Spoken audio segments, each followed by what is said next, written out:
Okay, I think I'm live. And right as I'm getting ready to go live, Bobby texted me.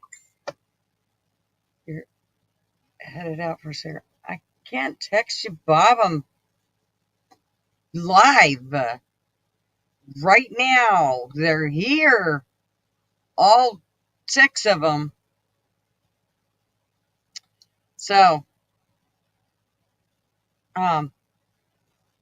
yeah, just hold tight, Bob.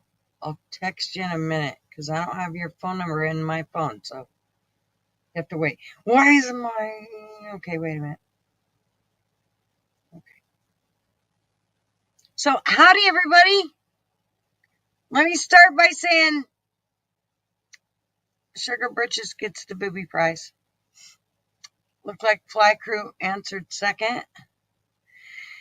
And then Flat Chested Female, she was third. And Tracy was fourth. And Bobby was fifth. Damn. See? And Yank showed up there. And then Sherry's here too. And Ann.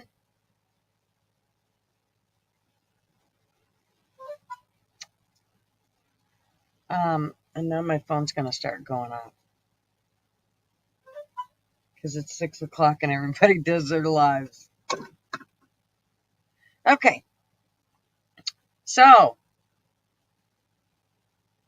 nobody knows it, but Julie's thinking that she doesn't want to do this no more. Just going to put that out there. So, not even Yank knows it. It's a huge, overwhelming feeling that came over me tonight. So, just so everybody knows, I'm on a downward spiral in the sense of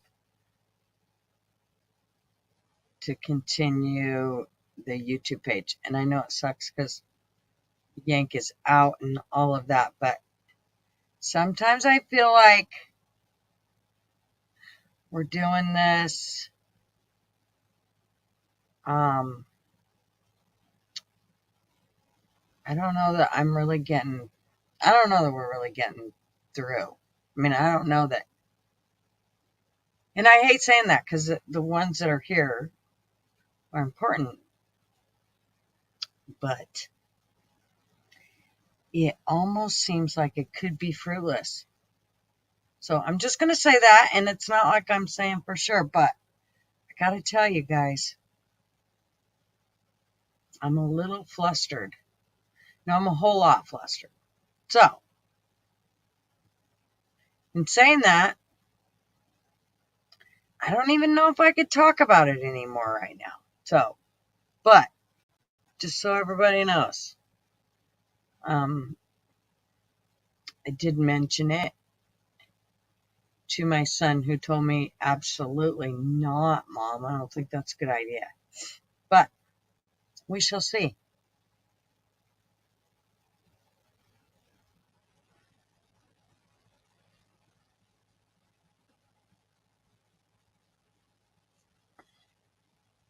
Okay, Bobby, I'm posting the link to you first on Facebook.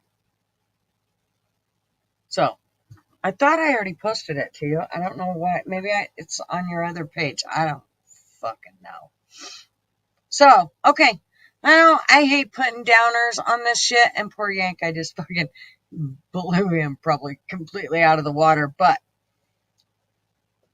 I just don't want to waste people's time, and I don't want to waste my time, and I just want to make sure that this isn't, for naught. So that's all.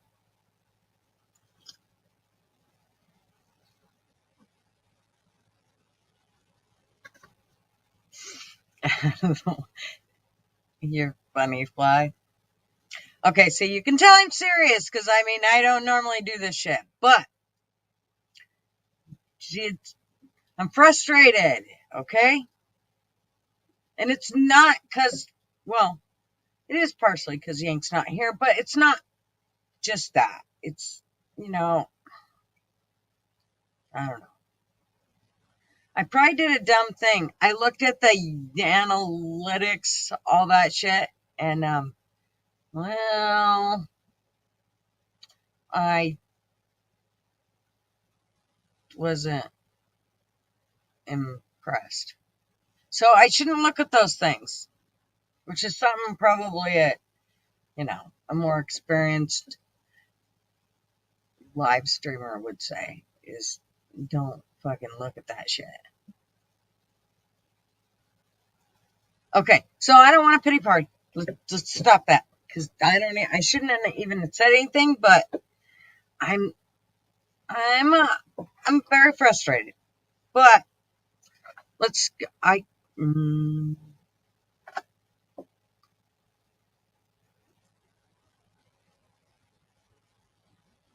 yeah, you're right. I was Black Girl. I was all over the page. And I didn't realize that those hadn't been answered. For some reason, I thought they had. And for me, it's kind of, I just think I should answer them, even if they are from 3 months ago or whatever that was. Okay, so what I had on the agenda, just so that I don't get in my fucking doldrum that I seem to just jumped right off the cliff with. Um, um, the Vegas Loop, I had no idea. I know. I swear Yank was like, yeah, I knew all about it. Nobody else that I talked to seemed to know about it, but Yank seemed to know quite a bit about the whole. Well, he seemed to know the whole concept and that Elon Musk was doing that, and it was his company, the Boring Company, that was doing it, and we doing 3 hours lives isn't going to cut it. Short videos is where it's at. You cut the key parts out of the lives and post throughout the week. That brings people in. You're probably right, Fly, but I'm not good with that whole editing thing. I've tried it with the YouTube editing, whatever you want to call it, but sorry, I'm fine. I'm not doing anything drastic. Just chill.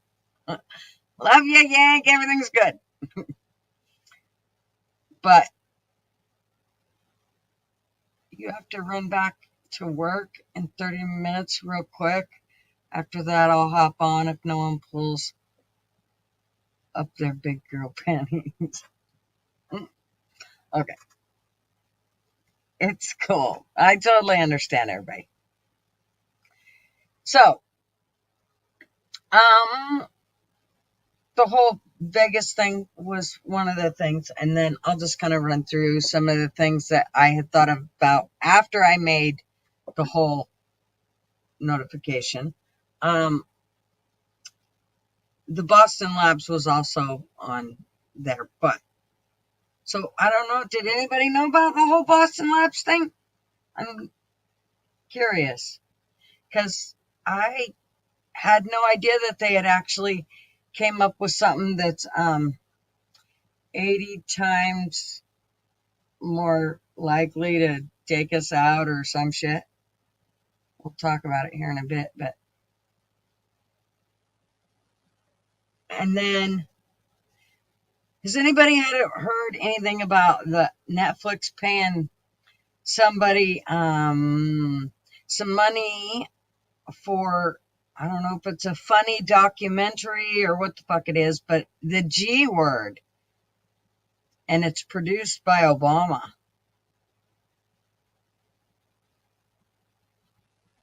I know nothing. Tell me. I'll tell you all about the Boston Lab. That was pretty trippy. I'll probably wait till everybody gets on here to talk about it or till somebody comes on to talk about it. But then, and also, I know they're doing all kinds of 3D printing and all kinds of weird shit, but they have now come up with 3D printing meat, like T-bones and ribeyes and what the fuck? I'm a little freaked out.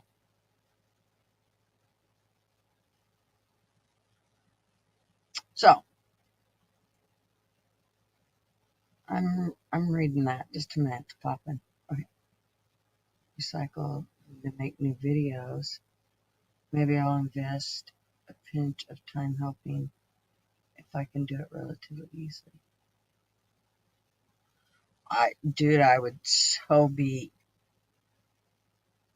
extremely appreciative if you did that, just because it would make things probably run a little smoother.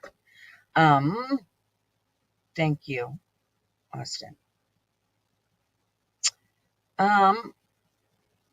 Plastic meat, basically, Sherry. Oh, I have a thing on it. Where is it? I think I saved it.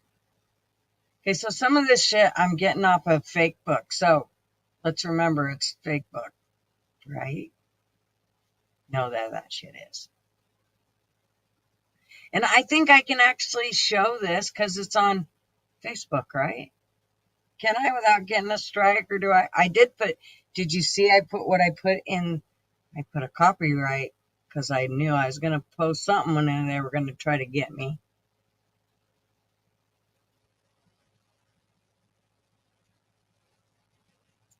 Yeah, and it's not on YouTube. Okay, hold on. It's showing a commercial. I'll save you guys that bullshit.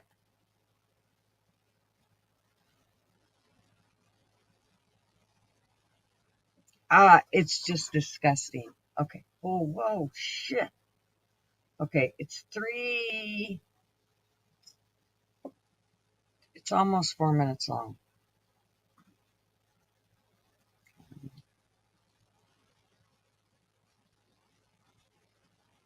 Bobby, what's wrong?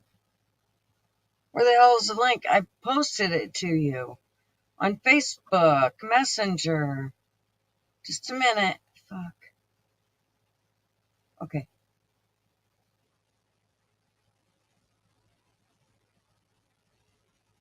Where are we? Sorry. Technical difficulty here. Just give me a minute.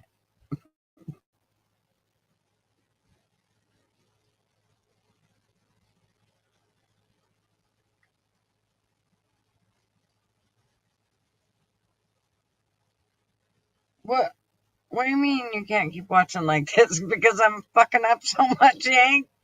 Sorry. Sorry. Okay. Okay. Wait, shh. I don't like hearing me talk. Okay.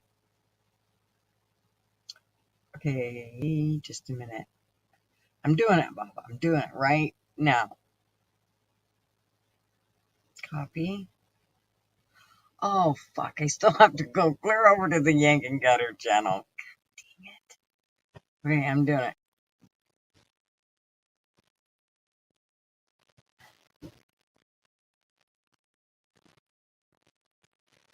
Come on. Okay. Here we go. Paste. Post. Pin. Okay. We good? Yay. You're doing fine. We just love looking at your gorgeous face. Oh, jeez. God. See that? My jowls. I hate even talking about them. Okay. Where are you, Bob? Hi. Hey, lady. What are you doing? Well, I was trying to get this on here. Let me take this YouTube off. That was probably the most depressing live opening I've ever witnessed in my life. What's the matter, you? Dude, I have really been thinking about this because I don't want to waste everybody's time. Well, Let me ask you a question. What do you consider a waste of time? When you guys started this channel, what did we start it as? Just having fun. Yep. Just the cool kids hanging out, right? Right. How's that a waste of time? Well, I don't know. Were It you doesn't. making it a news broadcast channel? No. No, I don't No. want to. Definitely. I mean, but I do feel like I don't, I mean, people have things to do in 3 hours. So what if they don't want to sit around and Well, then they don't sit around and they watch the replays, which is fair. A lot of people do that. True. How come Yank's counting down? What is he doing? Hey, I feel it's like gonna come on dad. in a minute, and he's gonna give you a fucking talking to. That's I'm guessing. I don't know what's he doing. I don't know. I feel like it's 9, dad. 8, Like 7. I don't he's know, Yank. You got us fucking 6. guessing now.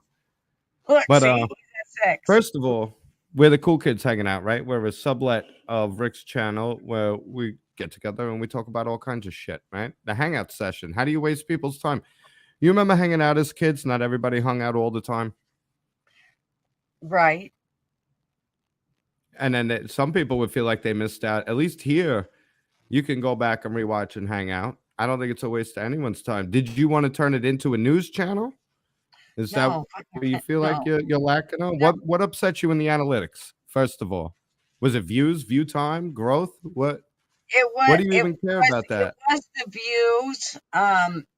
The views I mean, they're at like, I don't know, 43 views for last week. Well, if you're Not counting that I views really give two and you shits. do lives once a week, it's okay.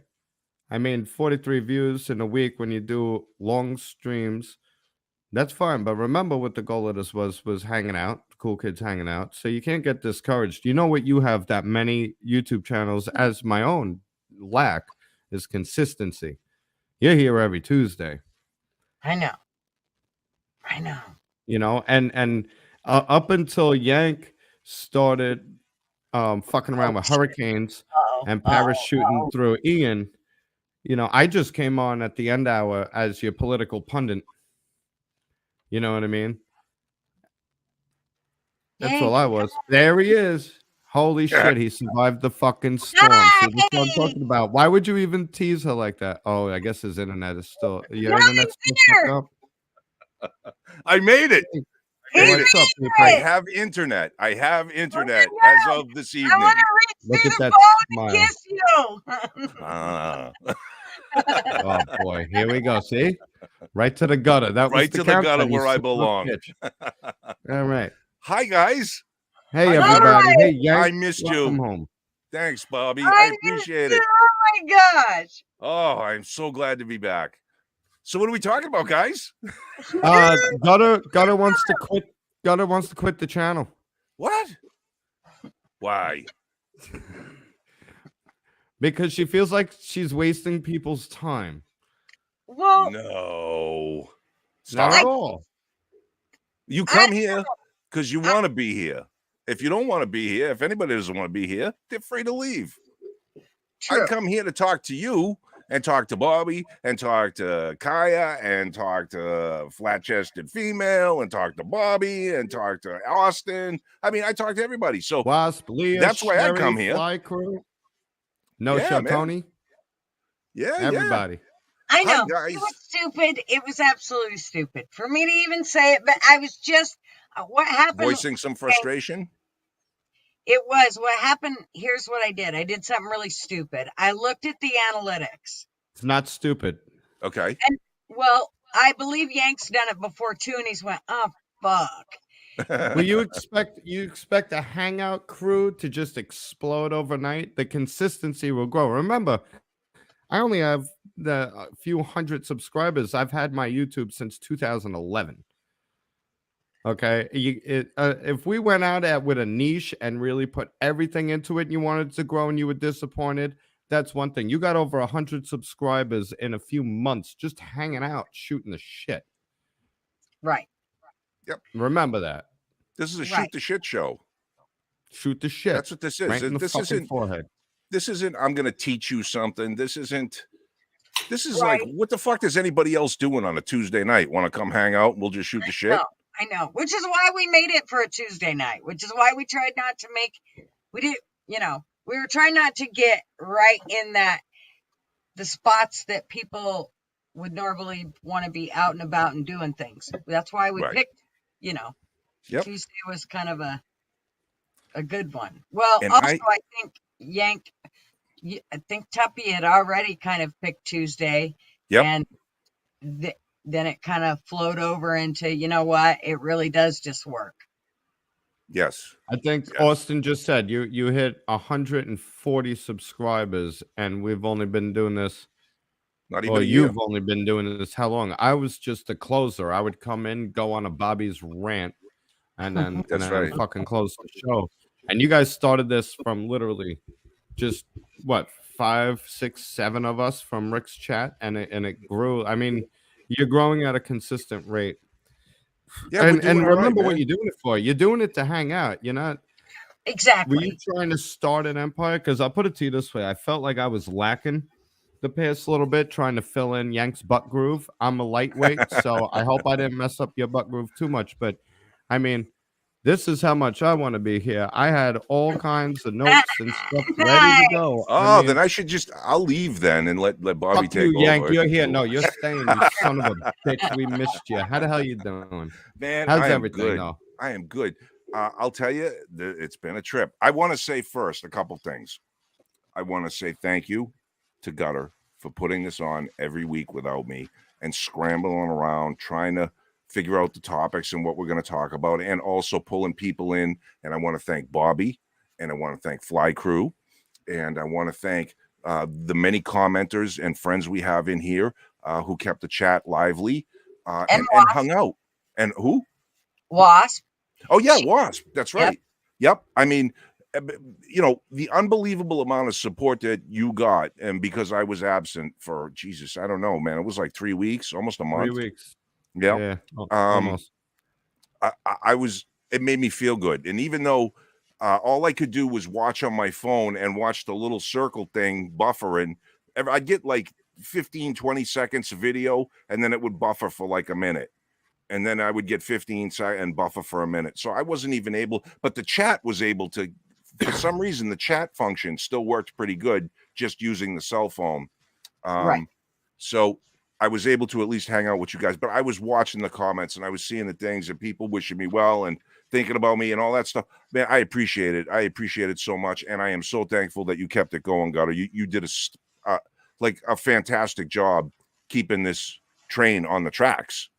Because it's not an easy gig. I couldn't have done it without these guys. I mean, everybody did pitch in, and they were, and even people in the chat that didn't come on. I mean, if they weren't there would be, as I said, if you guys aren't here, there's no reason to do it. Which is why I say, I just want to make sure we're not, nobody feels like I'm wasting their time. Which, I mean, I don't feel like I think things run smoother when Yank and I are together. I don't know how else to put it, but there's something about Bobby does really good at filling in, and Austin did really good at filling in. And even I heard you and Austin had a fantastic show, and I can't wait to watch it back. I heard you guys had a great show. I saw it went, what was it, 4 hours, 3 hours?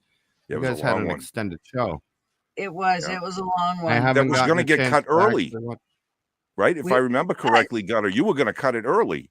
Yes. Yeah. And Austin stuck it out with me is how that all rolled out. So, I mean, it's not easy doing this. And I don't think, I know that nobody's expectations of me are huge, but it's still to sit there and just kind of talk to yourself at a little white dot. You got to remember, you're not talking to yourself. You see all these people in the comment section? That's who you're talking to. See, with my channel, I try to come on with topics and points, and I try to stay on point, but I get lost into conversation talking with the people in the comments. You know what we expect from you, Gutter? You to be your awesome fucking self, come out and hang out with the rest of the people you make feel like cool kids in this community circle that we started. And I think you're putting more pressure on yourself than needs be. You're not talking to yourself. You see these comments scrolling? It's starting to look like Rick's comments section. I know it is moving out, man. I can't keep up with it, and I do totally appreciate all that support. I mean, it does. It is. It takes a lot to get on the camera by yourself. I'll tell you that. For me, it's easy because I'm a ramble lots. I'm a fucking ranter, so I just go off. But I'm gonna digress and let you two. This is a holy reunion of the two original hosts, and Yank's back. He's alive. Did you send Yank? Did you send anybody else the video of you with the parachute on your back, fucking tied to the tree? No, I didn't. Just you, brother. That's a special thing, and you weren't supposed to share that with everybody. It's only fans. You got to join his OnlyFans. That's right. I was in lingerie and high heels. It was amazing. Well, I'm pretty sure that was the same day that he rescued the two dogs in the tutu with the. That's true. If you subscribe to Yank, if you subscribe to Yank's Patreon, I heard he'll even dress up like your dad and tell you he's proud of you. I'll just say I am your father, and we'll leave it at that. I'm sure people will be excited beyond belief knowing that I'm their father. I'll say the DNA test proved that I am your father. So, there's a lot of homeless, fatherless kids out there. What's funny is my grandson's name is Lucas, and so of course when he was born, my son Sean, they made my daughter sent away for a I am your father, or Lucas, I am your father t-shirt. So when, he was born, of course, he wore that to the hospital. So it was pretty funny. And I wanted to get one made for my daughter-in-law, and I never did, that said, Lucas, I am your mother. Nice. Who got the booby prize? Did anybody? Do we still doing that? Because that's like our thing now. Someone gets a booby prize. and I have something special that will be coming. I need either you or Gutter or Austin or any of you that are willing to hit me up and let me know who's won every booby prize since the beginning of the booby prize. Oh, geez, I don't know. Oh, let everyone. The lives. Okay. All right. I suppose we could do that. Make me a list, and I'm not going to say anything more than that. Okay. That's all. Oh, Bobby, getting cool. Right on. What are you going to say, Gata? Okay. Sugar Britches was first today. Sugar Britches, you get the booby prize. Congratulations. First comment. Very nice. Nicely done. I wish I could tell you what the booby prize is, but Bobby won't let me. Nope. So we'll not until you release the parachute. Release the names. It's so good to hear your voice again, though, Yank. I really missed you. I tried to text you here and there, Yeah, man. I really appreciate it. I can't tell you how much that meant to me, that people were texting me and just checking in, even if it was for a second and a couple texts back and forth. Because there was a few times there, man. There was some dark times, man. Let's see. It was 10 or 11 days without power. It was 14 days without drinkable water. It was, I don't know, what is it now? 20, 21 days, something like that, without phone, cable, or internet. So, I mean, oh, poor boo, but in between all that, there was cleaning up yard debris. There was organizing people's houses. There was cooking for the neighbors. There was trying to make sure we shared generators and kept people's food from going bad, and we're cooking. And in my instance, also, there was a neighbor I kept from putting a 12 gauge round through his brain pan. That's kind of dark. I'm glad you were there for him. Yeah. Yeah, I mean, there's a lot of shit when the hurricane goes down. And, here's the other thing too. You're in the middle of sort of like this crisis situation, kind of survivally, but you're cut off from the outside world as far as what the fuck is going on. And when you're used to somebody like I am about knowing what, President Houseplant did or Iran did or whatever, you have no idea. So you start thinking things like, could the end of the world happen while this is going on and I won't even fucking know it? You know what I mean? Just crazy Oh, yeah. stuff like That that. would make me paranoid. It'd be like claustrophobic It almost. very much is. Your world goes to Yeah. the immediate space you're standing on. That's it. Yeah. And it's one thing right in front of the other. And I'll give you some little things that were crazy. Oh, you mean minor inconveniences according to Yes. fly crew? Yeah, minor inconvenience, and some of it is. I'll be honest, some of it is. But little things like, all right, I couldn't drink the water. They wouldn't tell us why we couldn't drink the water. They just said you had to boil it before you did anything with it. I personally had stored gallons upon gallons of fresh water beforehand. That's just my MO, how I roll anyway. So I had water, but you still use the water in the sink or you take a shower sometimes. What we were doing was at one point taking a shower, not actually a shower, but you'd like rinse to get wet with the water from the shower. Then you'd have a bucket with fresh water in it and soap and a rag, and you do the thing with the rag and everything, and then rinse off real quick, and then try to splash some clean water on you. You'd brush your teeth. You'd go with a cup full of water is good. You'd dip it in there with the toothbrush and brush your teeth, but you turn the water on because you got to spit in the sink. And what do? You put your toothbrush under the fucking water in the sink by habit. So I'm going through toothbrushes left and right. Just crazy shit like that is you don't until all the modern conveniences are stripped away, you don't really realize what it's like to go through something like that. And the one saving grace I would say would be knowing that the power is going to come back on. The sun will rise again tomorrow. And, you're going to be okay. You're still in the greatest country in the world. There are people on this planet that do this every fucking day. They live like this. They go to the water down by the river and get a jug on their head and walk back 5 miles every day, twice, 3 times a day. So I can't really complain, but I can say that I learned that the flip of the coin from anarchy to civilization is paper thin. Uh-huh. In the short time of just a couple of days, you could start to see the crazy coming out in people's eyeballs.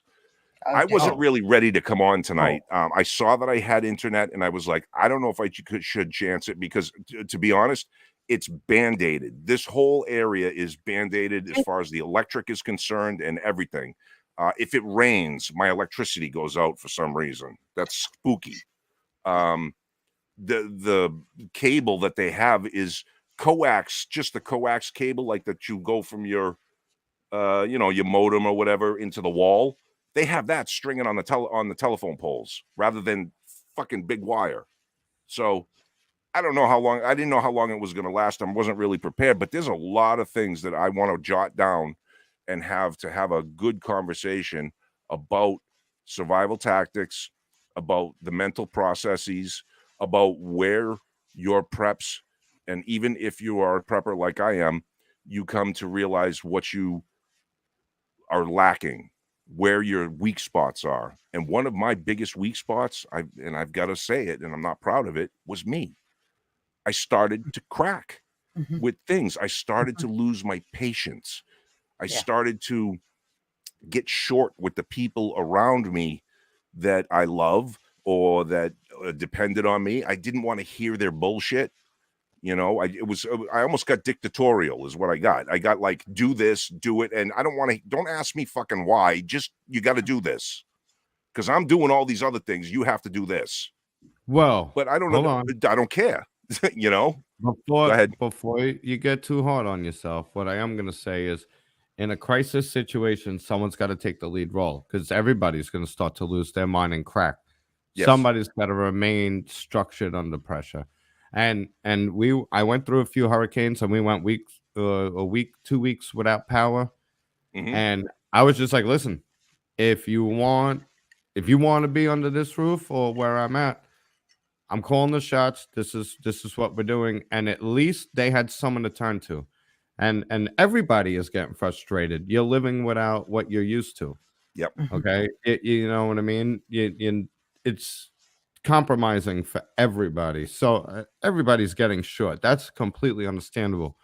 But somebody's got to become a leader because it's chaos. Mm-hmm. You And you have to assume a role of, all right, well, this is how we're gonna do things. You know what I mean, or figure it out for your fucking self because right. you see how quickly even just a neighborhood loses Yes. all stability with a week or two. Yep. You know what I Yep. mean? Imagine an entire countrywide grid down situation. Dude, I Oh, don't forget want about to. it. I Within a don't want month, to people are going to because be shooting each other's neighbors. before a It's month. insane. Before a month. Inside of the month. Yes. I'm being generous. Yes. I mean, there were simple things that people didn't realize. Like I was smart enough that I collect rainwater in a huge barrel right off my roof. And now I know I can't drink that stuff or anything like that. But like when you don't have because we lost all water for a while, a few days, Yeah. I don't know, a week or so. There was no water coming out of the faucets. But how do you flush your toilet? Yeah. After people Buckets go of poop and water. pee. You got a bucket of water. That's right. But if you didn't plan for it, you don't have the bucket of water. What do? Now you got to get the fuck out of your house because you're going to get cholera or some other disease. You know what I mean? So, man, yeah.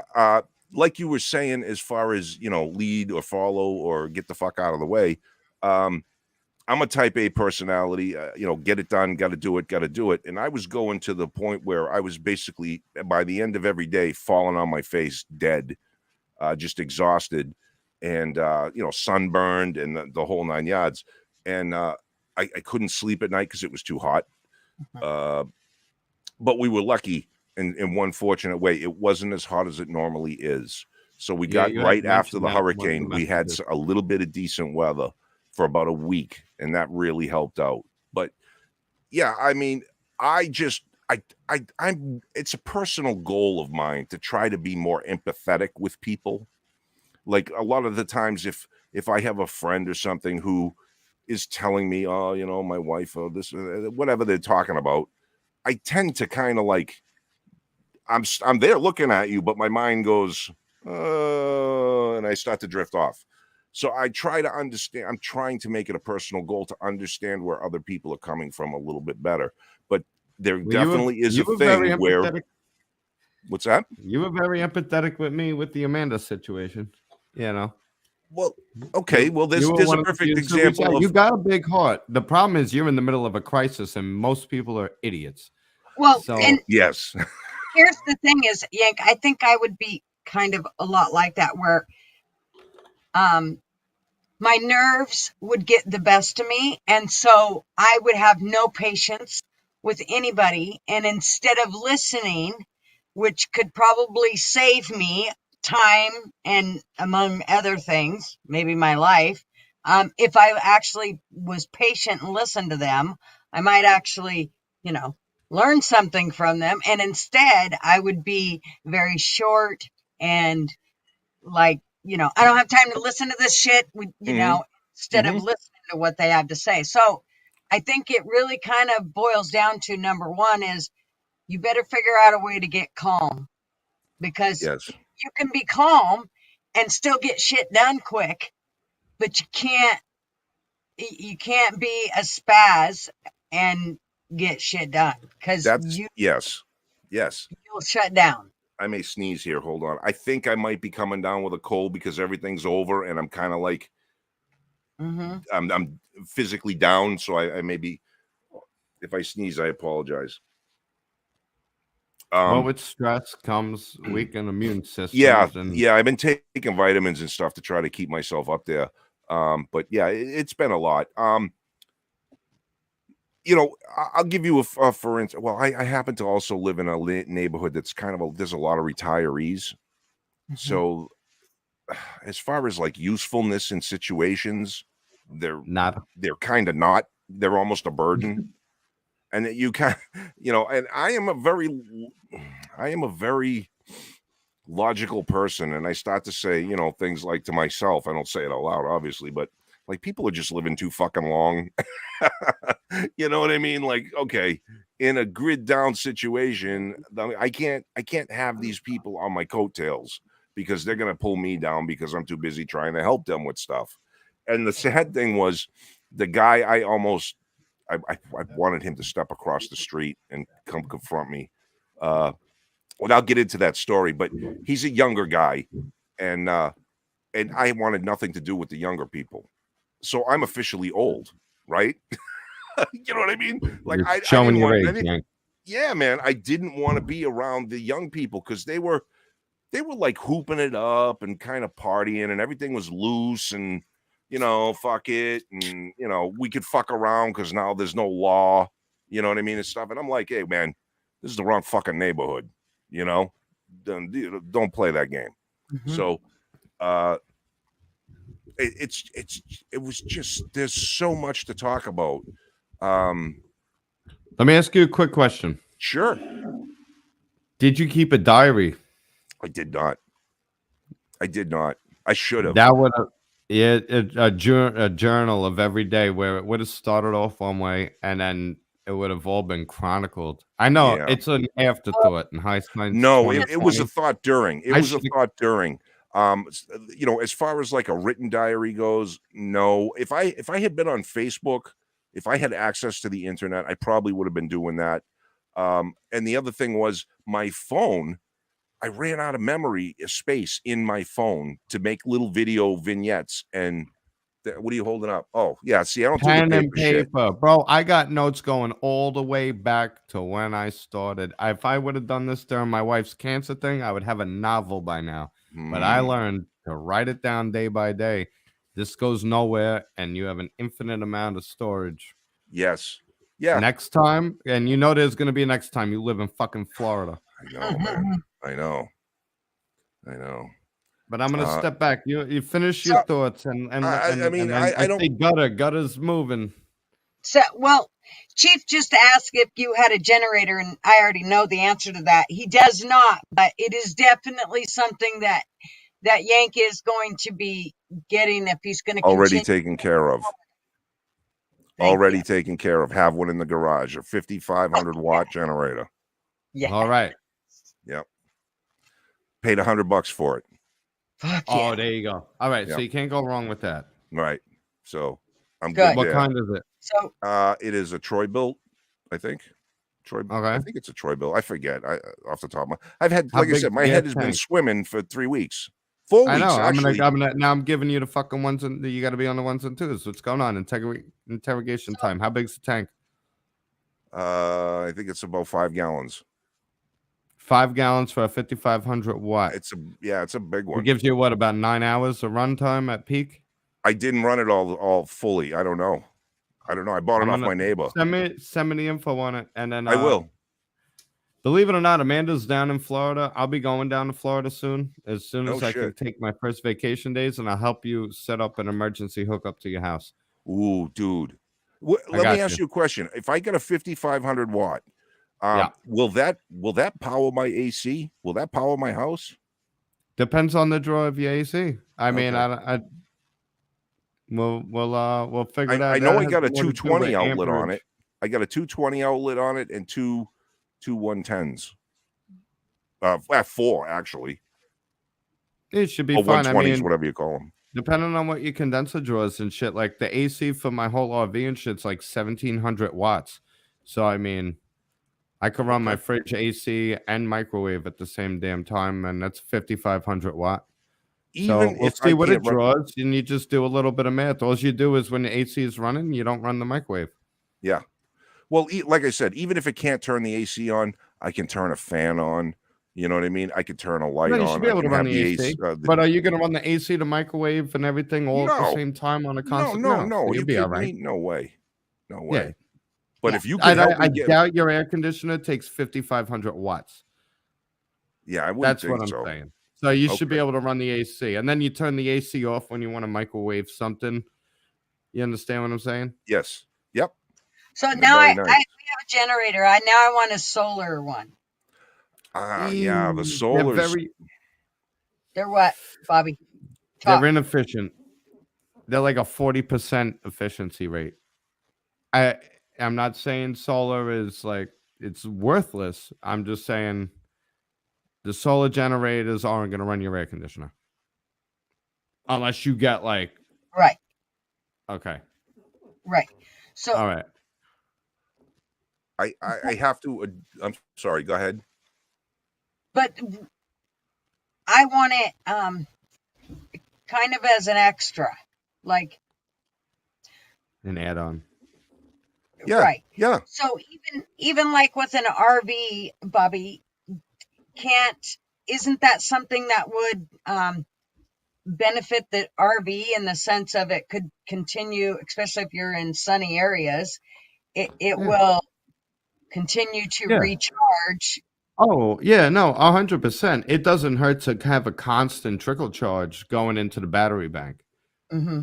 But if you want to be in the RV and you're running your air conditioner and stuff, Right. you would need massive panels to pull that off. Hmm.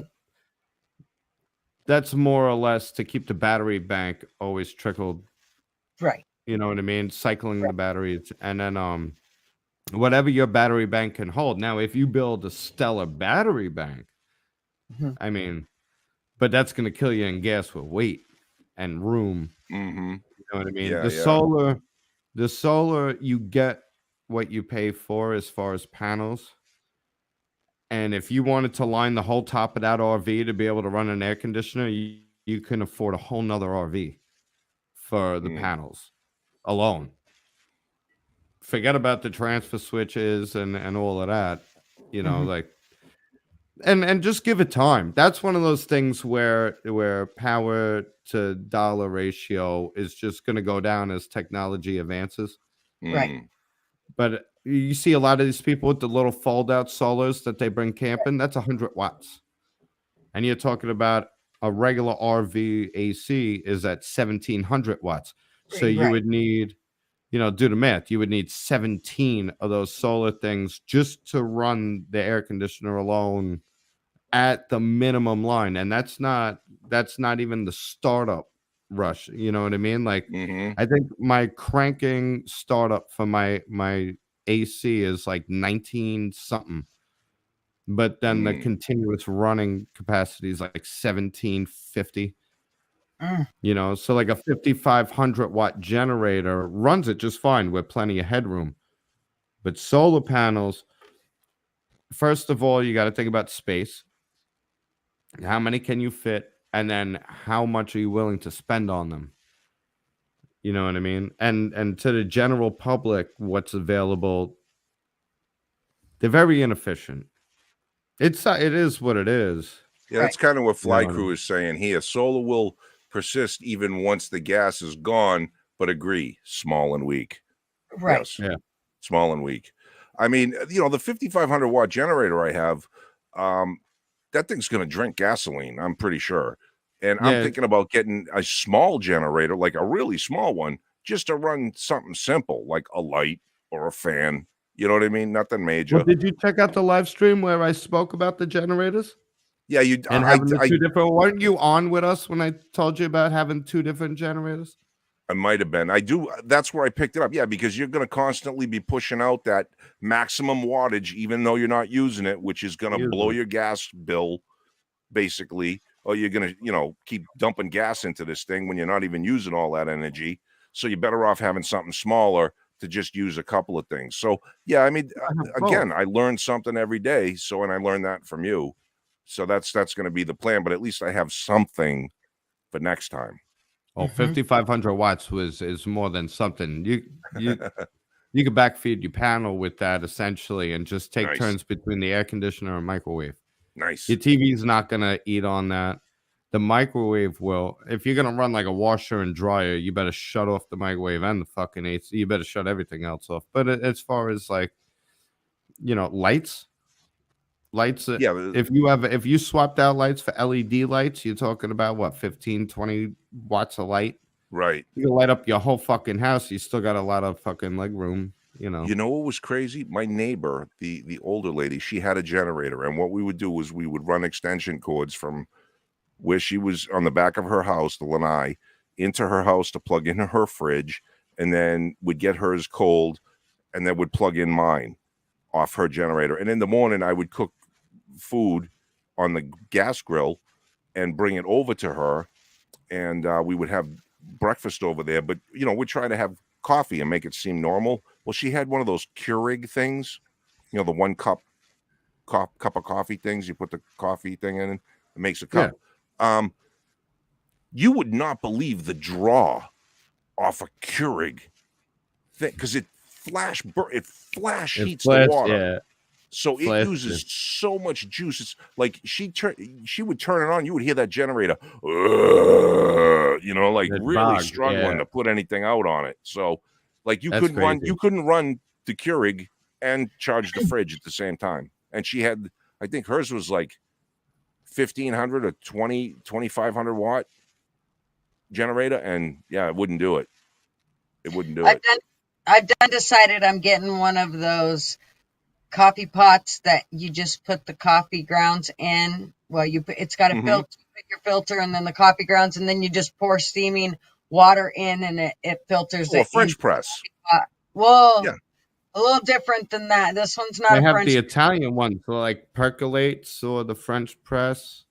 I have. Is it like? Does it have the 2 compartments, Gutter? Like one top almost looks like a pitcher with a spout, and the bottom has. Yeah. I think that. Yeah. They're made of metal. You can put them on a stovetop. Yeah, I got one for camping that's like that. It has a metal thing you put the coffee in, and it has a tube that sits down. It looks like a. Well, I have a glass, and there's a tube that comes up through the middle with a grate on top. You fill that thing with water, and as it boils up through the tube, comes down over the top of the coffee and back into the coffee pot, and just does a circulation like that. That's what I was burnt with when I was 18 months old. That's the fucker that got me. And those. They make really good coffee. That makes fucking almost cowboy coffee. I mean, not quite. At least very much. the grounds are out of it, but it definitely drops some in the bottom of it. Yeah. But the one that I was talking about, it literally, it doesn't even take it that far. It's super simple. It's just a glass pot, and it has I want to say it's in a V shape, and then you put a filter in there, and then you put your grounds in, and you pour the hot boiling water in, and it goes through. I mean, then that's it. It's super simple. Well, I'll tell you, what it's called as a cowboy, Mick, or are you talking about the metal one, the percolator? Probably the metal percolator one, the cowboy coffee pot. Yeah, because that's what it is. It's for camping. Yeah. That's what we still have them, but to this day, I definitely stand back from them fuckers. Oh, I bet you remember. I don't remember any of that burn, but I still makes me a little paranoid. I'll tell you, man, we used the Keurig. We used my regular drip coffee maker. We used a French press. Mr. Coffee. And and I would have to say, out of those 3, I didn't get to the cowboy one. But the French press, I would have to say the French press probably made the best coffee. Good coffee. It's good coffee. It was. You guys like damn good, strong, thick coffee, and I don't. It doesn't burn. Right. It's not burnt. No. Yeah, you guys like good that coffee, shit that you put flavor. a spoon in and it still stands up. No. I mean, that's at the bottom, the very bottom of it, usually. I can't. I like fucking jet fuel. You got to drink my coffee in shots, bro. No. Nice. But I make it home. You like this? No. I drink classic roast Folgers, and I'm telling you, you could probably read the newspaper through it if you tried real hard. No, that's not coffee. I forget the brand. I get like these Patriot beans. I grind them myself. And what I do is I put an entire coffee, like, the coffee tray you put the filters in. Mm-hmm. I do an entire one of them for 1 mug. I mean, I'll beat a meth head in a fucking foot race. Yeah. See, I try that. I'm instantly on the toilet. I don't like the taste of it. If you seen how much cream I stick in my coffee, well, if I could show you, I would. Let me tell you, we're talking Camels ain't got nothing on the color of my coffee. Should have amaretto in it at this point. I don't. There's I something. probably should. If I could, go ahead. Go ahead. No. Yes. Go ahead. It's One cool. of you's better fucking talk, or I'm just gonna start All right. writing. And I want my All right. ticker. I was gonna say She to jump off. What? I wish you didn't have your glasses on because it doesn't work as well when I do the stare down with you. Oh, see, when I take them off, though, I can't see you at all. So, and that's another thing that the hurricane blew apart. I was supposed to have my eyes worked on, but now I can't, or I didn't. Anyway, he wears his sunglasses at night. no, I just do it because of the light over here that I have. It gives me I get starburst in one eye. So his tattoos are offended by that music. Shit, I forget what I was gonna talk about now. Sorry. We'll rewind that's okay. Want me to rewind it? No, it was getting off the coffee, but it was something else that I realized or did during this. Somebody I don't know, adventure. Somebody said what? Somebody said it in the background. Was that Eli? Somebody who said it, Bobby? Oh, this is me. Oh. Yeah. Who Is was he that frozen? that said it? Somebody said it. No, he's not frozen. Yeah, he's frozen on my end. Are you frozen? He's screwing with me. I see you Bobby, breathing. knock it off, you fucker. Is that Eli in the background? It's not me. No, how the hell did that even end up there? What? Like who's in there? No, it's not. I'm just outside of Philadelphia right now. I know, but there's somebody right there. Don't tell me that. Yeah, that's my journeyman. We're up in a hotel room. Oh, we'll call him Tom for the sake of the anonymity. Yeah. Well, I'd rather, if you're going to talk about, I don't even know how it shifted there because I checked my camera beforehand. That's fucked up. There we go. I sent Gutter a pretty cool video. She had seen it, but I was surprised that she had seen it because it seemed like something that was only kind of on my local news. But Flight Crew talking about my minor whatever adventure or whatever the hell he called it. You can watch this video that's 2 minutes and 40 seconds long of a storm surge that came in. I know exactly where this place is, and it's down by the beach, and it's behind a hotel called the Lani Kai. Is it the time lapse? Yes, where the house floats away. Do you think Oh my god! Okay, Bobby. I think me and Gutter both shared that on Facebook. Okay, I know, good. But you know what, Bobby? We didn't see the whole thing. No, it was a time lapse with cuts and edits, and it just kind of cut through. Well, guess what? Yank has one that's 2 minutes and 30 seconds long. It is on YouTube, but I'm gonna try it. Okay. Okay. And it's fair use. I'm gonna go up here. I'm gonna pull this up on my phone and watch. I'm gonna jump out of the studio real quick. And I think I should because we got the two original hosts back. Welcome back, Yankee. Don't go nowhere yet. And you better talk your girl into understanding how this started and not give up steam. But absolutely. She's not going hit the nowhere. Bathroom, and I'm gonna watch on my phone while I'm downstairs outside the lobby having a smoke.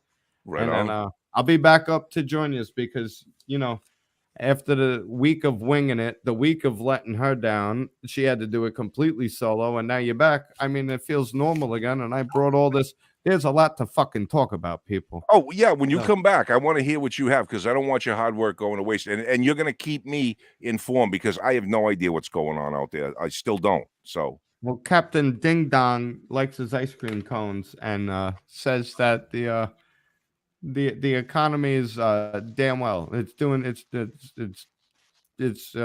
doing great. Captain Ding Dong, is that President Houseplant? Yeah, Okay. Yeah, But no, see, I don't know anything about that. Eating ice cream. Isn't that old? he's at an ice cream parlor saying that Oh, the economy is strong as hell. But all Oh. right, you gotta bring up the video, y'all. Yeah, I yeah. gotta bounce out, and we are going to officially, for the first time in 3 pissed, weeks Bobby. since pre-hurricane, we got the original hosts back. Yank, welcome back. Gutter, Thank you, brother. you have been kicking ass, holding down the fort. We got a few new people in the comments section. Thanks for coming here. Disregard her opening because this is where the cool kids come to hang out. We're not exactly a news broadcast. We're not exactly anything other than a club that meets up on Tuesday nights. If you want to be here, come hang out. And if you don't, well, get the fuck out. I'll see you all in a few minutes. Take it over. Don't forget to like, share, subscribe, and let your friends know where you conjugate on Tuesdays. I'm going to take a brief break and let the original hosts of this show feel back at home for a few. Welcome back, Yank. I love Thank you, brother. brother. Thank you. I'll catch you in a few. Right on. Peace. All right. So you do have the video, I Gutter? do. Oh yeah, Here. okay. You guys are going to enjoy this. And remember, it's only about 2 minutes and 30 seconds long. And I want to add a little bit of information to this video. There were a husband and wife within this house and 2 pit bulls when it decided to go bye-bye. And I'll tell you the story about what happened to them. But you see that red house? Keep your eye on the house. Okay, you could just start to see some water in the street here.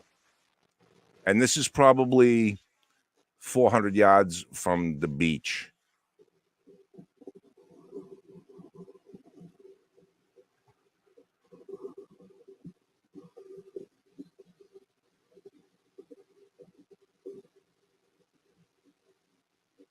This is crazy. Oh, when it hits the camera, it just freaks me out. That Oh, watch this. cam that's up there is 20 feet in the air. 20 feet on a pole. Look at this. And there goes the house. Okay, but look, it almost looks like I want to stop it. Okay, so right here, it almost looks like everything's kind of stopped. Like at first, I couldn't see, like when I was looking at it on my phone, I thought those palm trees had actually stopped it. But now it looks like it was the telephone poles that actually stopped it from going for a few minutes. Well, yeah, maybe, but it winds up going all the way across the street and down the street by the end of it. Okay, here we go. And I remind you, there are 2 people and 2 dogs in that house. Yeah. And that's 20 feet of water. And they're riding that shit out. Can you imagine? Oh, yep. Look at that. I know exactly where that is, too. I've been right there many, many times. It is not there anymore. And there is so much of the beach area that is not there anymore. And a lot of people will say, like Fly may say something like, well, that's right at the beach. So what were you worried about? I'm not many miles from the beach. And where I live, there's over 400 miles of canals. Some of them are freshwater that flow into saltwater that have Gulf access. So water will back up within those canals and will flood in areas where much further away from the coast than you would think possible. So this could have been heading my way. And I was pretty scared the morning when I woke up and saw Wednesday morning when I woke up and saw that it took a turn and we were getting a direct impact.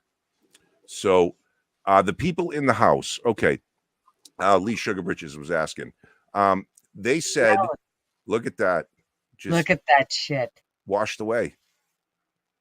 Just washed away. So they were probably a couple in their 30s, and the wife wore a life preserver and tied the dogs to the white life preserver, just letting them tread water apparently. And to get out of that house, the guy had to dunk the woman first then the 2 dogs under the water and out a window. He then tried to get out from the window, but got separated from them because of the currents that were going on.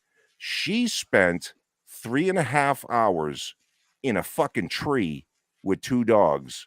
He got blown down the road far enough and wound up on another house and was able to break into the house and be safe. But he thought she and the dogs were dead, and they were reunited later. So they all survived. But the moral of the story, and he had a big gash on his arm. He got kind of messed up. But the moral of the story is, if they say evacuate, you should probably evacuate. Fuck out. Yeah. Don't. Yeah. Yeah. Yeah. Don't take the chance.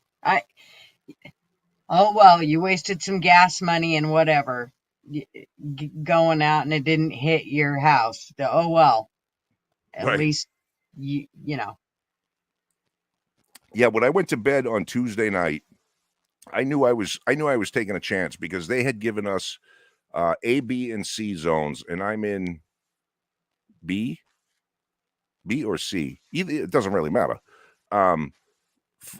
Flood zones, and they said get out, evacuate, and I'm like, I'm looking at the track, and I'm like, I don't know, I've heard this shit before, blah blah blah.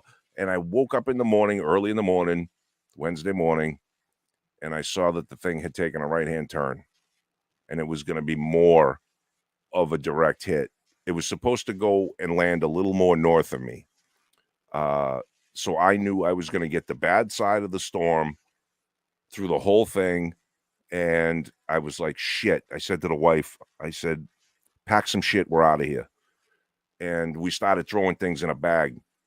And I got bug out bags and stuff. But I'm like, I just want the cash, the important shit for the papers to the house and some clothes. We'll fucking figure everything else out later. So we packed the bags and we were looking. And I watched the TV. And just as I watched the TV, I saw the governor and a couple of state employee people. And I stopped and I watched. And they said, basically, if you didn't evacuate, tough luck. You can't get out now because everybody else is trying to get out. You're just going to get stuck on some road somewhere and run out of gas. And I'm like, fuck. So now I got to ride it out. And I'll be honest, I was a little scared there for a little while. This was 2 miles an hour short of a Category 5 hurricane direct hit.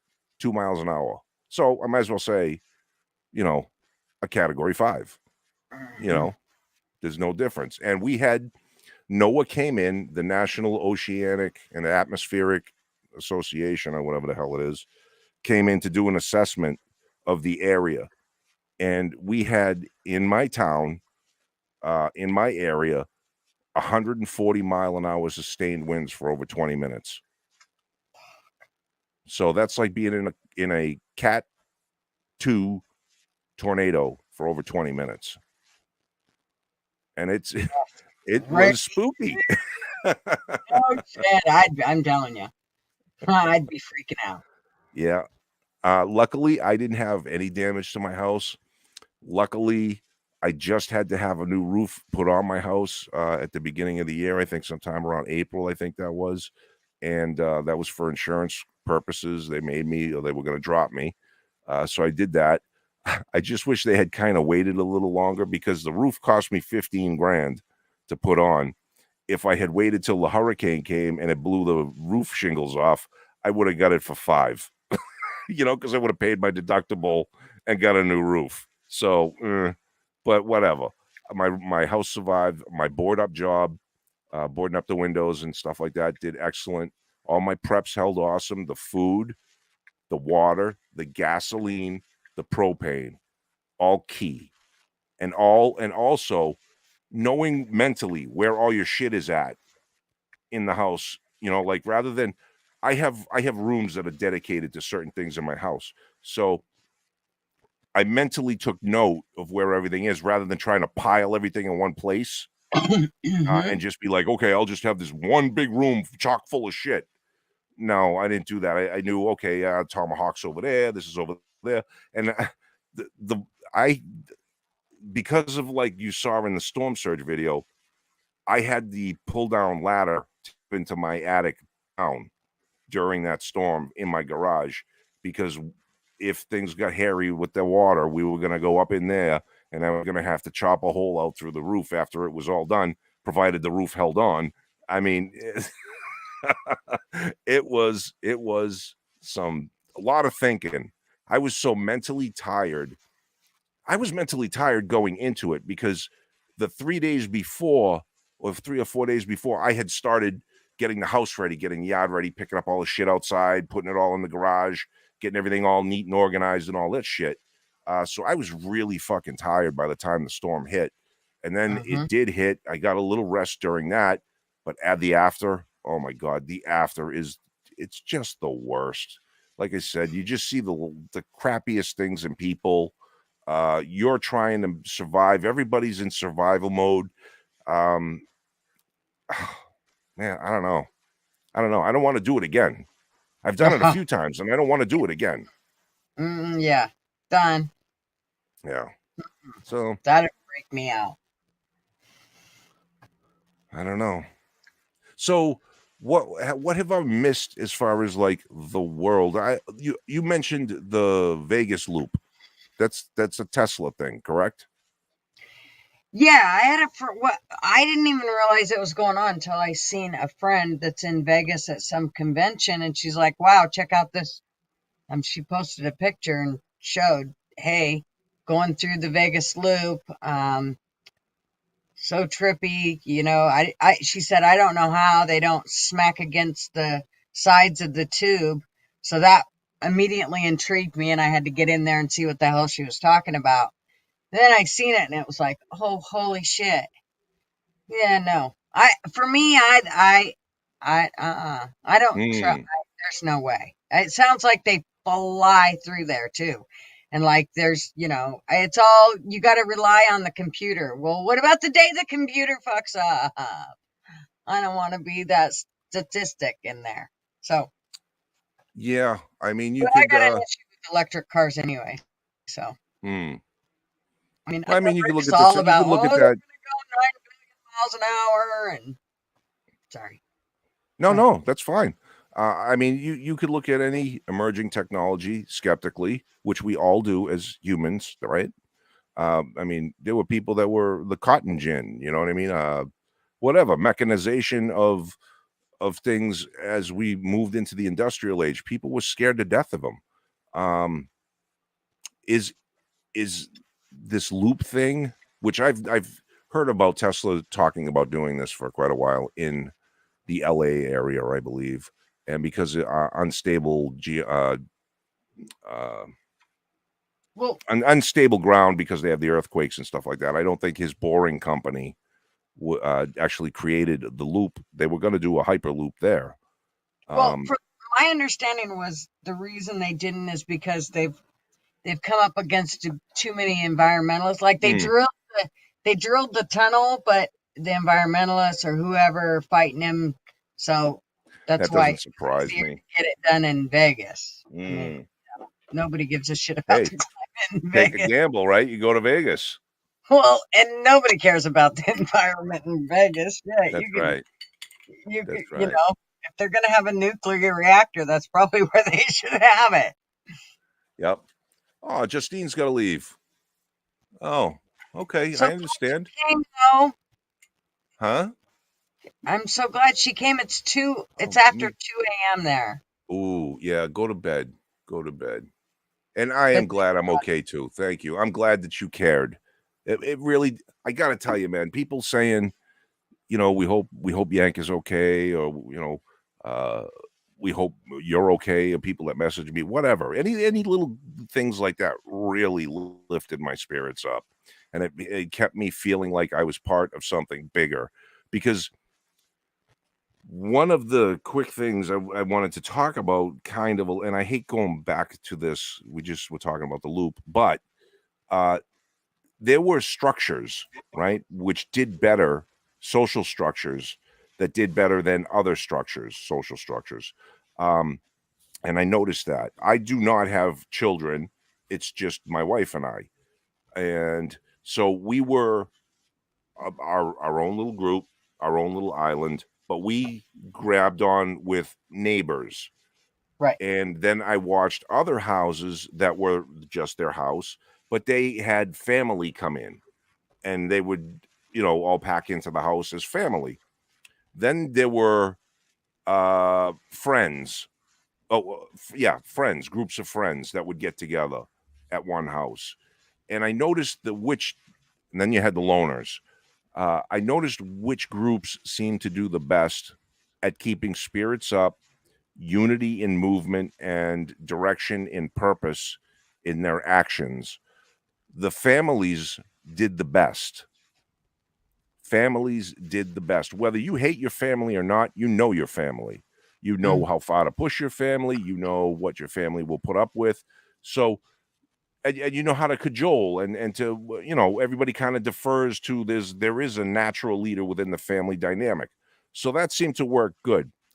Second ones which did well were the friends, because they're your friends. You pick them, you hang out with them, you know them. And when you're all together, there's a little bit of a hierarchy understanding that works, and that worked well. The next one down was where I was neighbors. Now, neighbors in today's day and age, neighborhoods are not like they used to be, where everybody knew everybody to the point where you were going over to watch games and this and that, and dinners and Thanksgivings or whatever. You know what I mean? All this shit. It's more like a wave and a hi at the mailbox, and you need something? Okay, I'll get over there and help you out. That's about it. So that worked, but that's where things got a little testy, a little pushy, a little bit. Who's running this fucking show? And there's a little bit of that kind of thing going on. Well, you don't know everything. Well, you don't definitely know anything, and kind of that went on. The last one was the loners. Those people that rode it out alone. They didn't pick up their yard. They had no one to help them. There was nobody that was interested. They didn't have interest in talking to you. They would just come out of their house and kind of blink, rub their eyes, and go back in. And that's all you saw of them. I mean, I guess if you're a complete who gives a shit, then I guess a loner could be a way to go. And I consider myself kind of a loner. I'm not really a people person, but at the same time, when there's multiple tasks, like if all the trees in your backyard are down, you need to clear that shit up. You need help. You can't do that by yourself. You know? Or if you're my best friend's neighbor, he just chucked it all in their yard. I told you about that. Yeah, that's right. That's right. Pissed off my best friend's husband, man. He was pissed. He went out there and yelled at the old fucker. He was an old dude. I was like, dude, you can't yell at the old guys. Yeah, did you say he was like 92 or 87 or something? 87, I think. And there was quite a ways, it sounds like, to where they were putting all the debris. And so he just chucked it in Jason and Susie's yard and said, here you go. Right. Just go ahead and pull that over there with the rest of your shit. Right. So.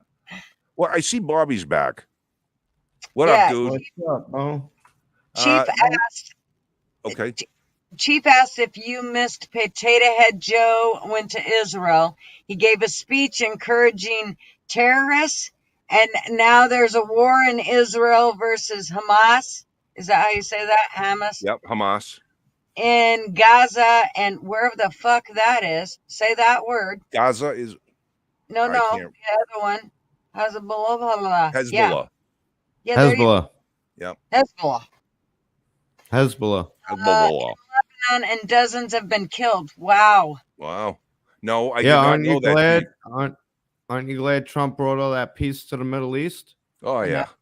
That's why they couldn't keep him around, because no war is bad for business. Oh, it's terrible. I know. Missiles in the Middle East are flying by the hundreds thanks to idiot Potato Head Joe encouraging terror. Yeah. That's crazy. What's fucked up? I don't know, Yank, how off the grid you've been. Did you catch any of Rick's live stream last week? I caught some of it. I caught pieces of it because, like I said, I could watch only a few seconds, man, half a minute, maybe, and then buffer. So it was like, it would take me to, if his stream was 2 hours, it would take me fucking 6 to watch it. So I would try to watch what I could and then just move on. Did you catch the part about the poll of people who think that Russia would use nukes? Yeah, I think I commented on that. I said something like 34.32 fucking percent or some shit. Yeah. Why couldn't it be 34.23456? Yeah, pi or Okay. whatever it is. Yeah. Okay. Well, the experts came out and said that the odds of them using nukes is 10 to 25%. So Dude, we were all damn close. yeah, There's because that you know what it buffer. is? Here's the Wait, thing. who's the experts? What's that? Well, Who- because we trust the experts. Didn't you learn through COVID? The fucking experts know best. That's what I'm saying. Yeah, see, I mean, I'll That's tell what you, I man, heard. when it comes to nukes, right? Well, certainly when I grew up, there was this, because we had that TV show. Remember they made the made-for-TV movie The Day After or something like that? mhm. Fucking horror show where all the nukes went off. They scared us so bad. They had us convinced if there's a nuclear war, everything fucking dies. That's not the case.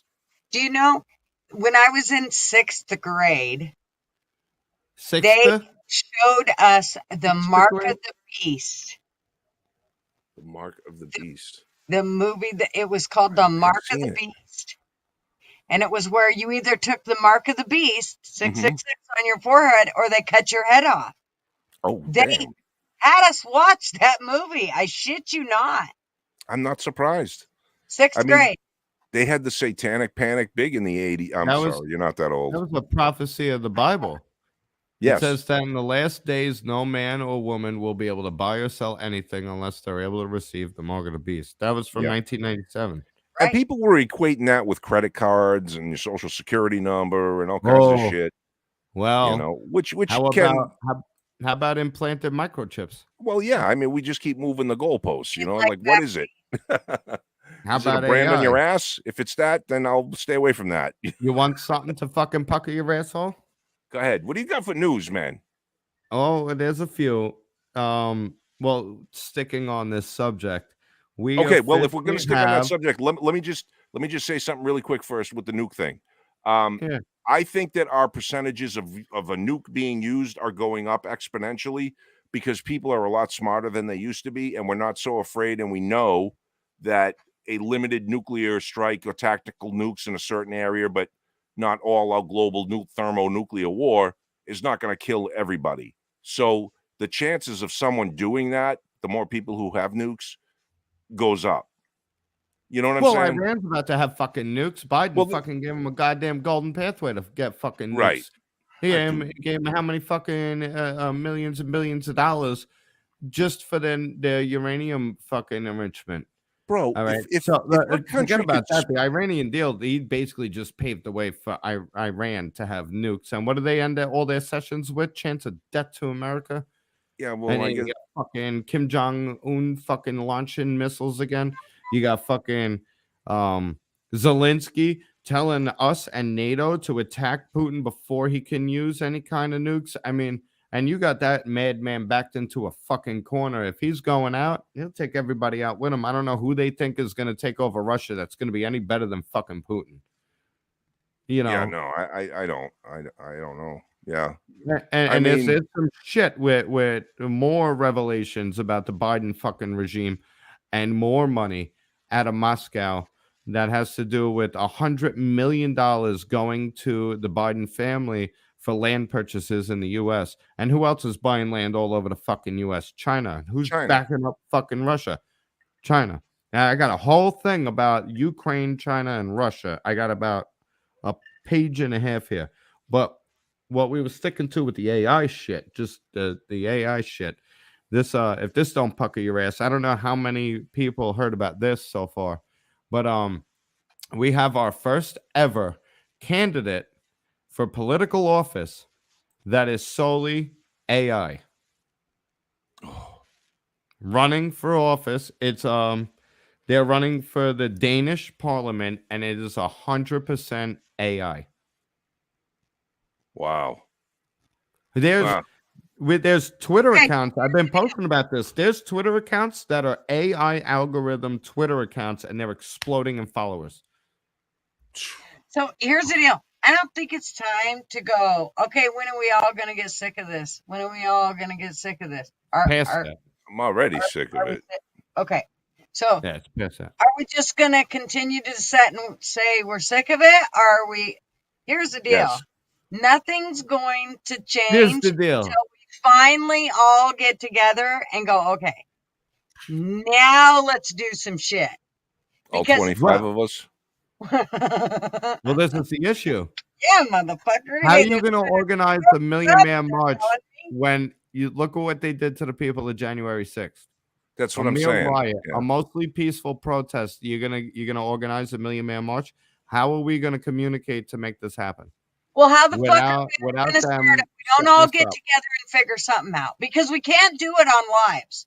Because that's, I Well, mean, how I'm gonna many? say right here on the live, I'm gonna be hosting a meetup within the next year, and we'll have a big old festival. It's a big old festival meetup. I want to actually meet all you guys in person. We're gonna hang out and have drinks. No one says we can't pass notes, but Yeah, the Green Dragon Cafe or Tavern. Exactly. Mm-hmm. I don't know. I agree. That sounds great, Bobby. I mean, if you do it, count me in. You know, I'm there. It's not we're all going to go to the gun range, okay? That's not. Well, that could be our field trip. Like one flew over the cuckoo's nest. They went fishing. We go to the gun range. Yeah. Well, I run a group on Facebook. It's got about 2,000 members. It's called Drinks with Friends. If you're not on Facebook, I suggest at least make an account to join that group and follow my page that I made called Fact Check News. And that's where you'll be in the loop. If you can't do Facebook or you won't do Facebook, make a fucking bullshit account to at least be a part of that. And you can comment here on the next live your Facebook profile so I can accept you into the group. That's the easiest medium because when you try to be inconspicuous, that's when they fish. We're gonna hang out and have fucking drinks. Okay, So I'm be just a letting you part of know. that. My profile is gonna be NSA van behind the bush behind your house. Number 1. That's fine. Which house? Which I'm spot? not telling you. That's the secret. You got to figure out where I'm at because if they looked at my shit, they think I'm running a VPN. I'm upstate. I'm in Massachusetts. I know, I'm in Philadelphia. I'm in Deer That Park. works. I'm all over the fucking place. That's nice. Does anybody use a VPN in here? I'm curious. Yeah, I do. Do you? Okay. Most of the time I do. Right now, I'm not. So they know where I am. I'm in Philly, bitches. Come and get me. You know. You told everybody where the fuck you were on Facebook. Yeah, I'm in Philly. I'm going to Pittsburgh tomorrow. So maybe you shouldn't dox yourself before you actually get there. Maybe you should wait till like after. Am I really in Philly though? Oh, you just really taking my word for it. Well, now they're gonna hunt you down. They would have already. Have you seen my last fucking live stream? Not the live where I was driving through Manhattan. The other live stream. They would have. Even Eli was scared. They're gonna kick in the fucking door.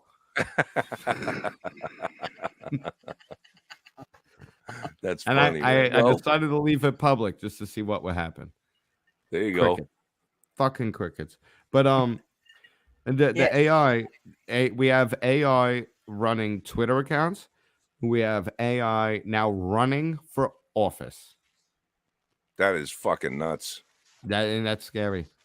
Oh, I'm gonna take a swing of wild ass guess. Take a swag at because me and Tom were talking. Tom. And he goes, Tom, that's his name for the sake of the thing. His name's Tom. Tom is for the sake of the fucking I'm not giving away his actual identity. He was like, I'm interested into what their platform is. Because it's worth hearing. And you figure an AI is gonna run. I was like, it might be fucking perfect. Take a swing of wild ass guess what kind of platform they're running. What kind of plan? I'm gonna say. Take a swing of wild ass guess. If you were to hear the points of their political plan, where it falls under. Oh, you mean hug a tree, kumbaya, fucking socialism? 100%. What this AI algorithm decided to do was take all of the fringe policies from the 70s until now. Universal basic income. Get this. Guess what it wants for universal basic income. $13,000 a month for everybody. Are You tell me fucking shitting me? what country is producing GDP that it could give every citizen fucking $13,000 a month and not go under? Definitely not. What's that? What's that None. place Not in the even Middle America. East? Yeah. No, that place in the Middle East. What is it? They make the island that look like the palm trees and shit. What the fuck is Dubai? Could probably They do it. might be able to. That's Tom. Hi, Philip, man. Yeah, he's getting into it. He said that 13,000 in Dubai ain't doing shit for them over there. You got the richest people in the world running around there. What's 13,000 gonna do for you? Right. I apologize to him in advance because living with another person you never lived with. This guy goes to bed like 9:30, 10 o'clock every night. So I try to keep real quiet. But I was like, listen, you might want to request a separate room for Tuesday because I do my live stream. He's like, no, I'm all about it. He's like, I'll put in my headphones. I notice he keeps pulling out his headphones. Now he's walking by and he's adding into it. It's fucking contagious. And Gotta Go wants to shut this down. No, you can't. No. Speaking of cool, go ahead. What? Sugar Britches has a question. Okay, what's the question? I can't read it. I'm sorry. Bobby, what's the best VPN? Honestly, I haven't used them all, so I couldn't tell you. I hear a lot of good things about ExpressVPN. Mine was Virtual Shield. It was one of the first ones I ever heard about. And for like $10 a month, it worked real well. But I did run into connectivity issues with a lot of different sites.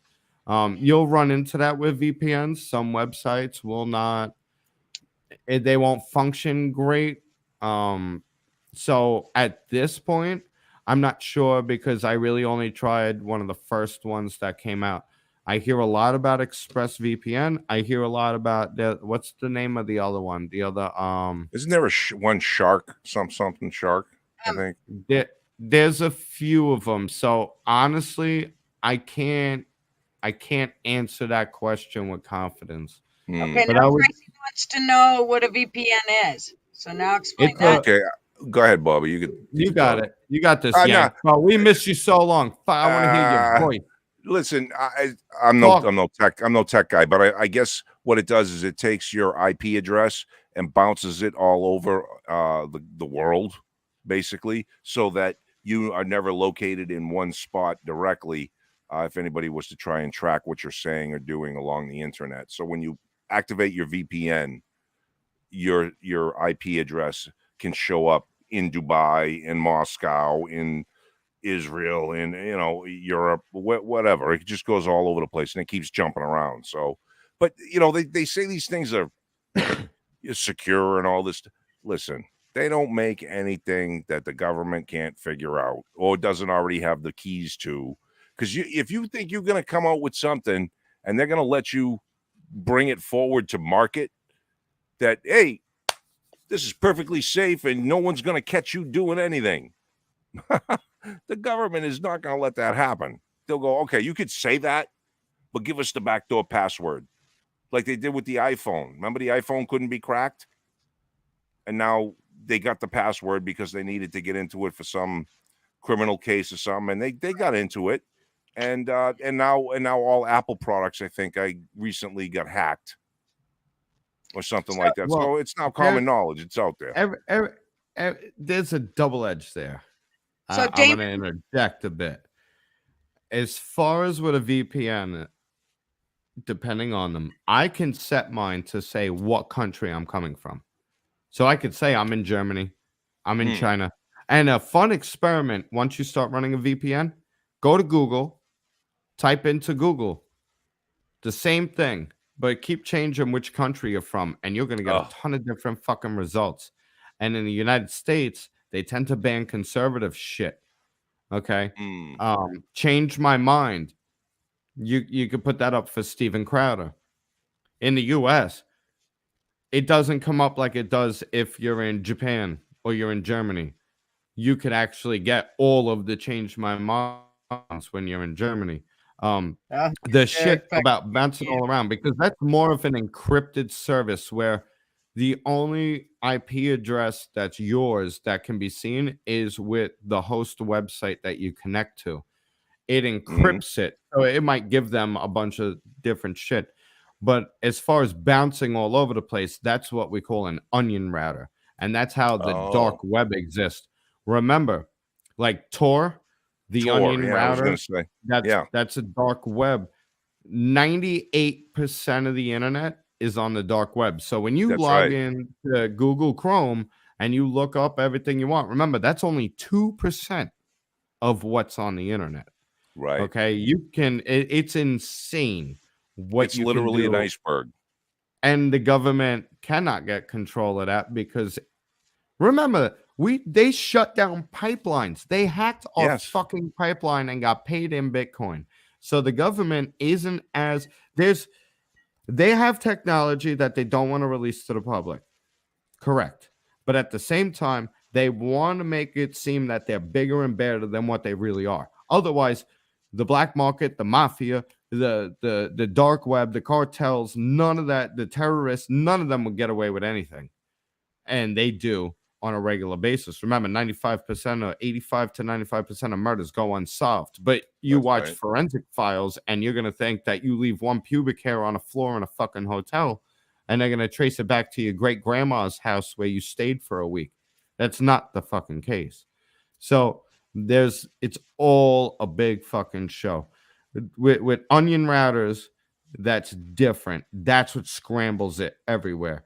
Now, they got my IP address, but lucky for me, I move and hook up to all kinds of networks. I'm all over the place, and sometimes I run my VPN, sometimes I don't. They can't tell what the fuck is mine. But I'll put it to you this way: I put on my live on my fucking YouTube what the fuck I think about you. Yeah. So I put it out Yeah. there. I'm not running. Like fuck Yeah. you. No, I put it I out am there. an American with my freedom of speech, and if you got a problem with that, make an example out of me, and then you're gonna see a fucking storm into the Capitol. Yeah. Because people are going to start waking up. And I didn't threaten harm to nobody except for the people that are threatening harm to us. Okay. Now you're touching on a subject that I did happen to catch a little bit of, and I don't know if you guys talked about it. I don't know if other people have talked about it. The Alex Jones thing, suing Oh, Alex boy. Jones for $1 billion A fucking billion. dollars. $1 billion. A Not billion. 900 and something million. Plus, already has another 45 million before that judgment, and he's going on to face a third A trial where he's going to billion. get even $1 billion. For an So argument's sake, we'll just keep it at $1 billion keep it at $1 fucking billion. dollars. He doesn't have $1 billion. He didn't even have close to $1 billion. But they're suing him for that, for free speech that was his opinion that he gave out to the masses, and is now being sued for because families got their feelings hurt. Which I think is setting a precedence. Now, here, Oh, not yeah. only do I think what is going on with Alex Jones is so fucked up, and I'm It's not an Alex absurd. Jones fucking lover or anything, but the guy can say what he wants, and that's freedom, liberty. You're covered under the amendment. I think what they're doing with Alex Jones is a setup that they're going to do to Trump and tie it into January 6th. They're going to do it to everybody. Yes. You know what, though? You know what the problem with Trump and January 6th is? We have a man on video saying storm the Capitol, and the night before saying we're going to storm the Capitol, and on the day of Oh, is saying that we got to Epps? storm the Capitol. Yeah. Yeah, and he He won't incited. testify. They If can't get anybody him to come in. incited shit, it was Ray Epps. Yes. Because what Yeah, do we I have agree. Trump on video? Peacefully there- and patriotically go and let your voices be heard. Yeah. And then you got Ray Epps saying, storm the fucking Capitol. So yeah, I'm as sorry. a matter of fact, one of the videos with Ray Epps at nighttime when he was suggesting what they were going to do the next day, there was that meathead YouTuber Baked Alaska. He was famous for about a half a minute there for a while. And he's going, Fed. He was calling him a Fed right in the video. It's notice crazy. they brought him in and let him go, and then you're not even allowed to ask about it. Yeah. Yeah. Do you know how many people are in the Capitol basement in solitary confinement without charges right now, I almost 2 heard years there later? was something like 600 people that There's were hundreds. Yeah. charged. I would say between 400 and 550 people still in there.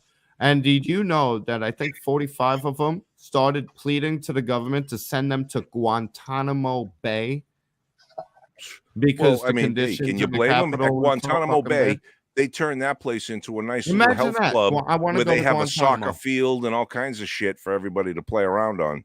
They're asking to go where we keep terrorists Yeah, with no charges. They have no charges. right. I know. Not It's charged. crazy. That goes against the Eighth Amendment, cruel and unusual punishment. Yeah. Well, Right? there's no due a fair and process. speedy trial. It's one of the others. I'll pull up the fucking amendment right now. Fair and speedy trial and cruel and unusual punishment. Hold on. Fair and speedy trial, cruel and unusual punishment, because these both come into play. And these are for people who simply trespass. This cruel and unusual punishment. Don't you leave me, Gutter. Gutter's gonna. She wants I to end the missed whole you. fucking live stream, like Just want for to lick the good. screen. Fucking give her up. You want to lick it, right? She's a hottie. Mom's a lucky guy. Marv is a lucky guy. I'm just gonna say it. I'm a little jealous. My work wife, I do have a crush on. I bought my girl an RV and she didn't even stick around. Shit. That's because you gave her an RV, man. That's the hint and a half. Get the fuck out. I'm out of here. You'll find out. I can't talk shit. I'm not like, I found out people were talking shit about me. I'm not gonna say who or how I found out, but I was shocked. That's all I'm gonna say. Oh, that's nice always guys the case, finished bro. last. So I'll put it to you this way, without saying so much. I've had a few vacations in the RV, and I don't regret buying it. There you go. Nice. That's as far as I'm going with that. If the RVs I'm are gonna enjoy it rocking, even don't more bother next year. knocking. No. Put your keys in the bowl. Yeah, there you go. Nice. You guys are old enough to know that one. I'm giving away your age. If you look up the Bill of Rights, though, you have the right to a fair and speedy trial, and Keys in there the are bowl? laws against cruel and unusual. You've never heard of a key party? Key party? Yeah, where everybody puts their car keys in the bowl at the party. Everyone, and whoever's keys you pull out, you Uh-huh. swing a ling a ding. I'm not that old. I don't know what that means. Yeah, she's very. Problem is putting the keys in the bowl is admission. That's the cost of admission. So somebody wanted to know what the dark web was. Oh, sugar. The dark you web don't is know what the 98% dark web of the oh, fucking boy. internet. Okay, yeah, it's You could buy the other 99% of the Canons internet that you and can't get through Google or Chrome or any shit you like need that. Tor. You need an onion router. Download Tor. And that's where people go definitely to run a buy other VPN. people and drugs and Anything. whatever your weirdest shit is, it's on there. What's that? So, like, if I downloaded whatever Tor, be very careful. Yeah. Oh, I ain't doing it. But what I'll happens? tell you some horror stories. What happens? No, nothing happens to you, but you will go down into places, and I mean that's where hackers live. That's where, like, the most unseedy sort of people live. That's where human trafficking goes on. That's where the Silk Road thing that happened went on. That's where you want to hear one fucked up story. I'll make it real quick. Guy downloaded Tor, he went on it, and he came across, it's not set up like the internet like you see when you go onto Google Chrome where you got the thumbnails, this and that. It's almost set up like a Reddit where there's just a bunch of fucking links. And you got to kind of know what links you're going for. And he went on to one, and it was all snuff film. Yeah. It was live snuff film. Yep. And what happened was... You know what a snuff film is, right, Gutta? You heard of snuff films? It's like torture and like... It's like basically sex, if I tied Tom up to the bed and started hacking him up, but you're watching it live, donating to it. That's a fucking snuff film. Yeah. So, and it could be rape, torture, any of it. This kid came across that, and the guy said, you're going to donate to it or you're going to be the next victim. and then he put up all his information in the chat box, where he was, his name, his address, his phone number. Like, the people on it's the dark web for a reason, and it's 98% of the internet. Yeah. You go on You Google, you go on Yahoo News. That's 2% of this. This is the Do you really know the pillow guy? who? The pillow guy behind you. Do I know him? Well, he says that if I pay him my paycheck, he'll let me go at the end of the week. I don't know where I am. I'm somewhere near Philly. I thought I saw him wearing khakis though, and he has like a J. Crew shirt on. So doesn't that make him like a Fed? Maybe your VPN isn't working so good, Bobby. Maybe you got him in the room with you. Maybe I am the Fed, and that's why my live hasn't Ooh. been taken down, huh? Nice. Maybe I Yes. am the double are the agent. You Fed. see how this fucking works? I am the law. Yeah, nice. Good job. Had us all fooled. Nice. Okay, that was Anybody that watches my Facebook doesn't believe for a second I actually have a full-time job. I miss. Julie knows. I'll tell you. It's been. I think it was the day before the hurricane came in. I got logged out of my Facebook account somehow, and someone changed my password somehow, and I can't get back. I haven't been able to get back in. So I have missed Facebook, but I also haven't missed it at all. There's a part of me that's like, I'm glad other than people, I'm sure once I log back on there, I'm gonna see all kinds of messages of like, hey man, I hope you're okay, and blah blah blah. But I don't miss it. I don't miss the craziness. I don't miss it. I'm glad it was depends gone. on what you go on there for. If you go onto Facebook to get fed stuff, yeah, you'll get fed up. I go on there just to disperse information. And Leah, I didn't meet him on the dark web. He knocked on my door with a warrant, and I'm waiting trial. So I'm being extradited as we speak. Oh, nice. The fly crew, I am the Fed. You damn right. We are. We're all the Fed. We are the government. Don't ever fucking forget that. Of the people, by the people. They put a fence around the Capitol for a goddamn reason. And it wasn't for people talking their minds on the internet. Okay? But well, let me say to you, Frankie Pantangeli. It's almost 10. Yeah. So I'm gonna hang around for about another 10 minutes. Yank, I am so happy you are back. You're gonna be back now, right? Like you're on next week too. Yeah, I think so. I think so. Because hey, Gotti, you gonna fucking start? Are you gonna end this shit, or are you're back next week? Come on, lady, what the fuck are you doing? I'm gonna be back next week. What kind of expectations you think? You got fans. You gonna let the people down? We hang out. You're one of our friends. You're just gonna ditch your friends because you're like, oh. Imagine that. We're all hanging out, Yank. We're all sitting at the bar. And it's like, hey, you know what? Fuck you guys. I hate to be a disappointment. I'm just gonna leave. What? Who does that? I would be so upset if she did that, but the only saving grace would be watching her cute little bum walk away. But she is married. I'll let you make that joke. I'm gonna bite. I can because I'm her work husband. I can say things like that. Marv knows. Plus, there's a whole continent between us. I mean, come on. I know I'm like hung, but give me a break.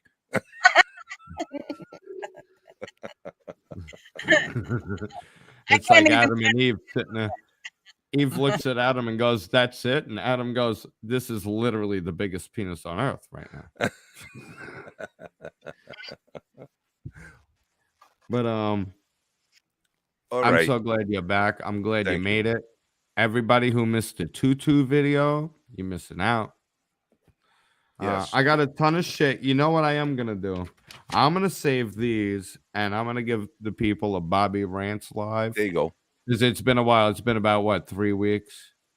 And don't end the fucking live just because I got off like you guys usually do. I came in as the closer with Bobby Rants. I had my own ticker. Gutter Girl thought enough of me to hit me up to fill in while you were gone.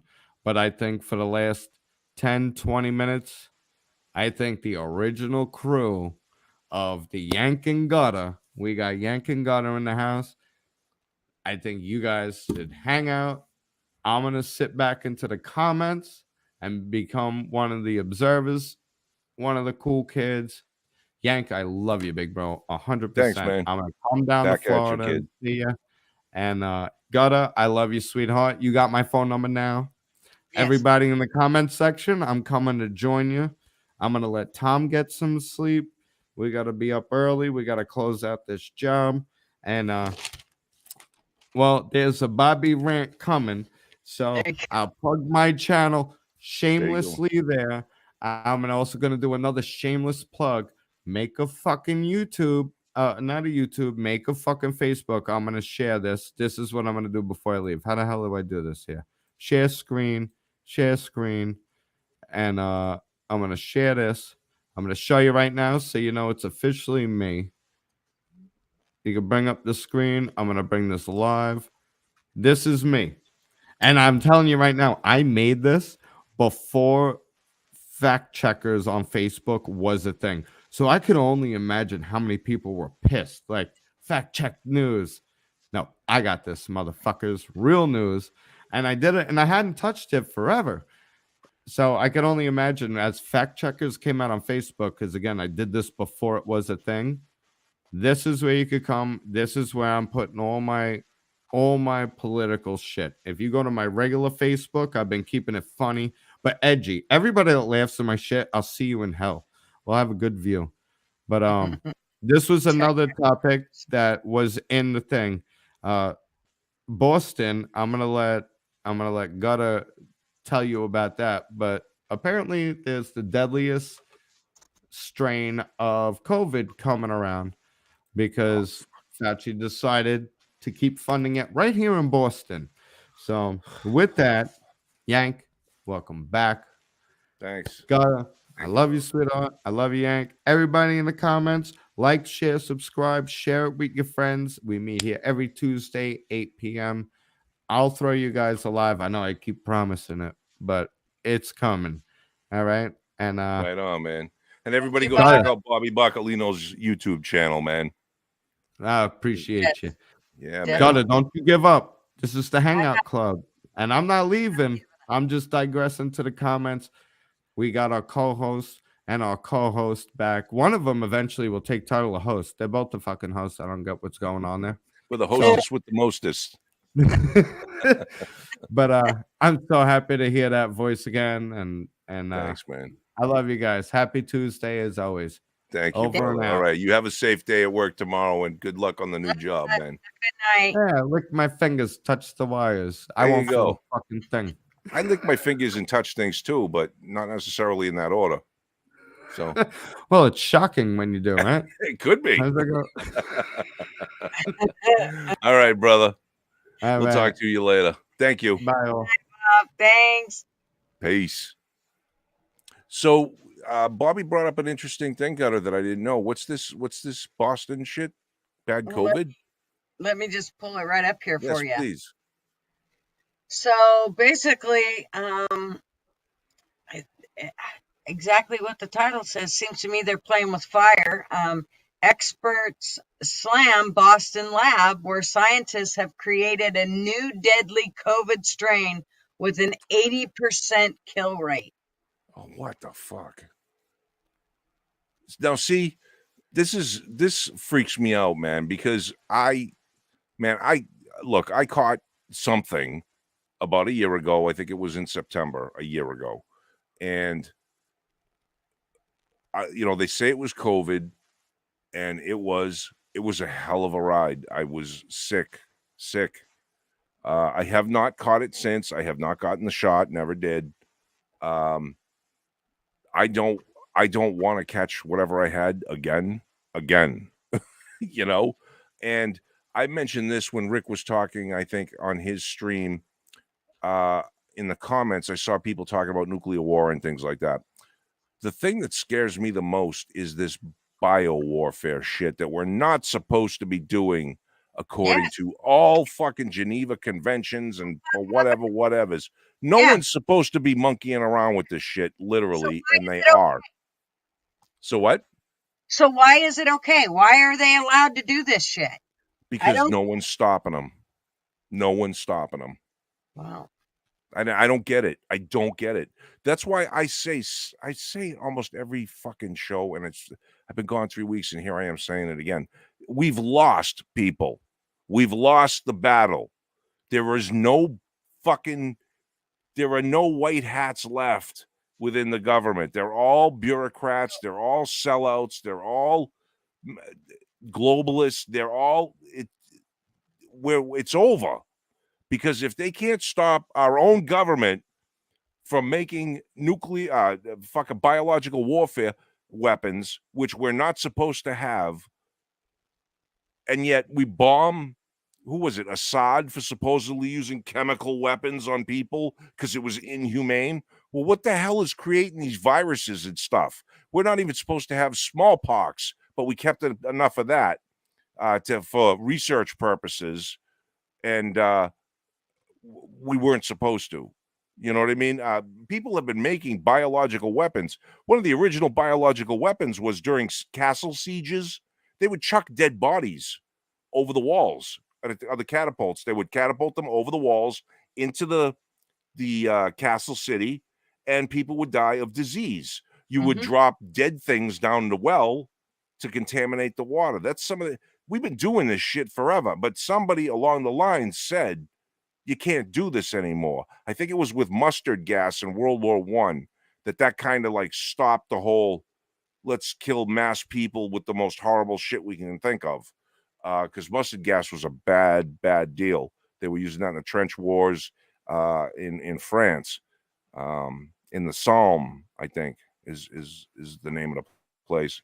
But anyway, if they're going to create these viruses and think that we should just sit back and accept it, that they're using it for research and whatever, I say we burn them down. I say we hang them from a fucking tree. I say we put a bullet in their heads, all of them, every single one of them who is contaminating our planet with this crap that is going to kill us all. I mean, it is way worse than biological, because it is way worse than a nuclear war, because a nuclear war, right, is it's not people moving. Did you see how fast COVID went around the world? Everybody has gotten it. Everybody had been touched by it at some way or another. So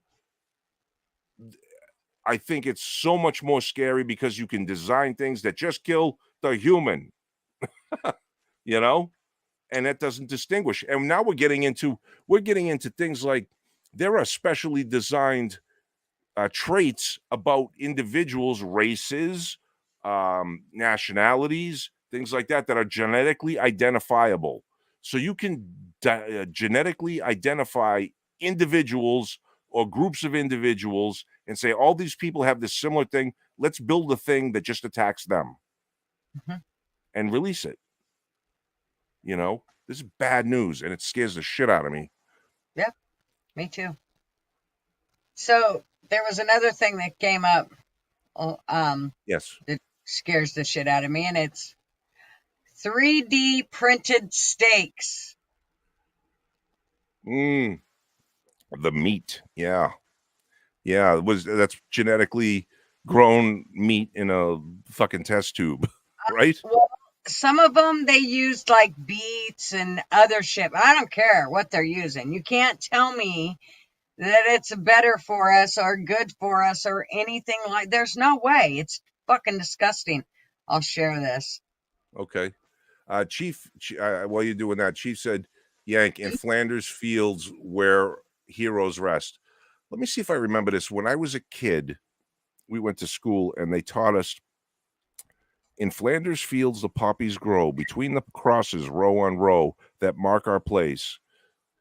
And in the sky, the lark still bravely singing something, something. Yeah, it was like a poem we had to learn, and it was about Flanders Field.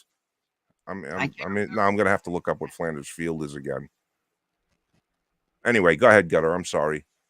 So here it is. Your steak could soon be printed, but in Europe Israeli company Redefined Meat has struck a partnership with importer Geraldi Meats to drive European distribution of its new meat steak cuts. The startup is hoping to establish its products as an alternative to conventionally produced meat. Redefined Meat operates large-scale meat printers at its Rehovot headquarters south of Tel Aviv, as well as in a new factory in the Netherlands. Manager of the company's 3D That's printer, crazy. Michelle, explains how it works. When I want to create my steak, I use a library of a few different slabs. I can choose each one of them and I can adjust it accordingly. I can define the amount of marbling, Oh, Jesus. the shell fat, or the external fat. Now I can start and go and print it and produce it. So I'm putting it, this is my queue, this is my timeline for today. I know that in an hour or something from now, I will need to refill the machine to be immature. But now I can go directly into the printing process, and you can see how the process starts to build layer by layer. Fuck that. Products from ingredients including soy and pea proteins, chickpeas, beetroot, nutritional yeast, and coconut fat. Co-founder and chief Ah, Hit pause for a second. I got Okay, it. you did? Okay. You know how they said chickpeas and peas, proteins? Yeah. Do you know the commercials for, have you been exposed to Roundup? Do you have cancer? Blah blah blah Uh-huh. blah blah. Yeah. Do you know what one of the biggest crops that uses a chemical like Roundup, was it glyphosates, something like that, that cancer-causing agents, is peas. So most of the peas that you eat and they are using this shit in are loaded with the shit that's going to give you cancer. Proven fact from Roundup.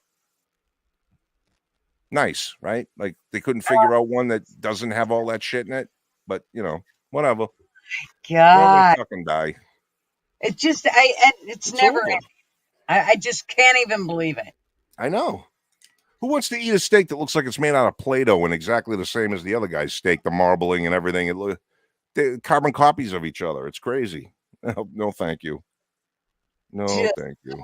yeah, I can't even. Just gross. Glyphosate. Thank you, Fly Crew. Glyphosate.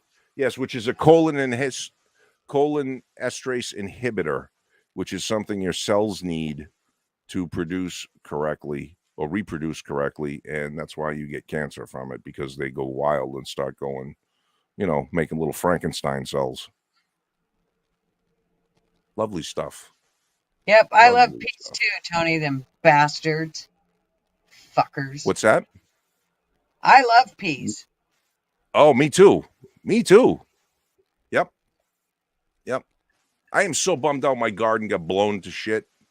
I really am. Even though it wasn't fucking, mass producing stuff, but yeah, I'm bummed out that that's no longer a thing. I'm going to have to start all over again, which is okay. But yeah, I the couple of friggin' things that I got from my garden that were mine, that I grew with these two mitts and digging in the dirt and putting only good stuff in, tasted so much better than the shit I buy at the store. It wasn't even funny. Those yellow squash, they were only, you buy yellow squash at the store, they're like this big, fucking gigantic. Mine were only this big, and they were so fucking tasty. I could have Oh, eaten them things every friggin' night. okay, so Amazing. I'm gonna piss a lot of people off, but I want to tell you something. Deer are the same way. Yes. Sorry, but they are. I'm telling you what, those babies melt in your mouth, and so it's not something that I would advise people to do. Let's let them grow a little bit, but Yeah. But No, I know. Wild game, still a way to go. Still where the good stuff is. I mean, no antibiotics, no hormones, no poor cramped conditions, no feeding other cattle. You know what I mean? No turning a vegetarian into a freaking cannibal. Stuff like that. Yeah, that's pretty good. That's the way to do it. So Damon said, it's all going to end soon. So Gutter Girl should just splash us. And Bobby said, she's married. That's right. She is. She is. And he also said, plus it'd be a strike. Fly crew, this is why you strive to be more self-sustained. Oh, I don't think he's talking about me flashing. I think he's talking about something else. Yes. I'm allowed to joke with Gutter a little bit because, we're partners in crime here. And I know Marv, and Marv understands me. And Marv, more importantly, understands his wife and knows that she would have nothing to do with me in real life. So,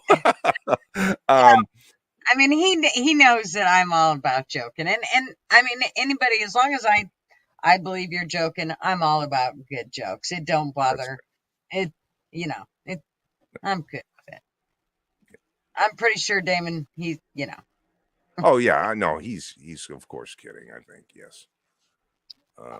But fairly new here, right? I don't necessarily remember him being long-termer here. He's been here for, I don't know, he's been here for probably a couple months, haven't you, Damon? I think so. I see black sheepdog Tony G. Hey, Tony, since I made my triumphant return here, how about you come on and just grace us with like 5 minutes? Just come on, tell us what you're about, man. Come on. Tony. But he said he's not here.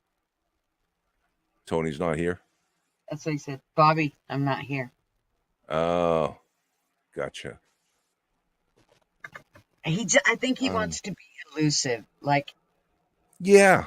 Some people like their anonymity, and I get it. That's definitely cool. Yep. I just want you to know you're safe with just the 26 of us. So really, I think it's like he likes to sit back there and touch himself while he's looking at us on here. But well, we won't. Dave's not here. What's he talking about? Dave's not here, man. Dave's not man, it's me, Dave. Dave's not here, man. Nice. What else do I have anything else to really talk about? Oh, here's something that's pretty cool. My neighbor. Wait. What's that? Was said, Tony, you're not a ghost because she sees spirits, so she knows. Woo. Yes, she does. Or as Yank would call them, what is it? Wooga wooga. Wooga wooga, yeah. One of my neighbors who's, I don't know how many houses away do you consider somebody before they're not your neighbor anymore? That's a question I was always kind of curious about. I'm going to say 3. Neighbors down the street and across the street. And I mean, just because they've been our neighbors for so long. Yeah, but just like how many houses away before they're not your neighbor? You know what I'm saying? I'm going to say 3 houses. By 4 houses, it's just kind of somebody who else lives in the neighborhood. It's almost where like that's a whole new tribe. Yeah. I think, you know what I mean? Yeah. Yeah. Okay. So anyway, I have this neighbor because he's within the 3 that is just before the hurricane. And I mean just before, he put his house on the market. Now, he bought his house about the same time I bought mine. He spent $138,000 when he bought his house. The hurricane came. There was no showings because the hurricane was coming. After the hurricane, he had no damage to his house at all. And within 2 days, he had 3 offers for his house. Now, I can put his business out here because you guys don't know him. The first offer for his house, and mind you, he bought this house the same time I bought mine for $138,000. The first offer he had was for $342,000. The second offer he had was for $350,000 cash. The third offer he was offered was $374,000.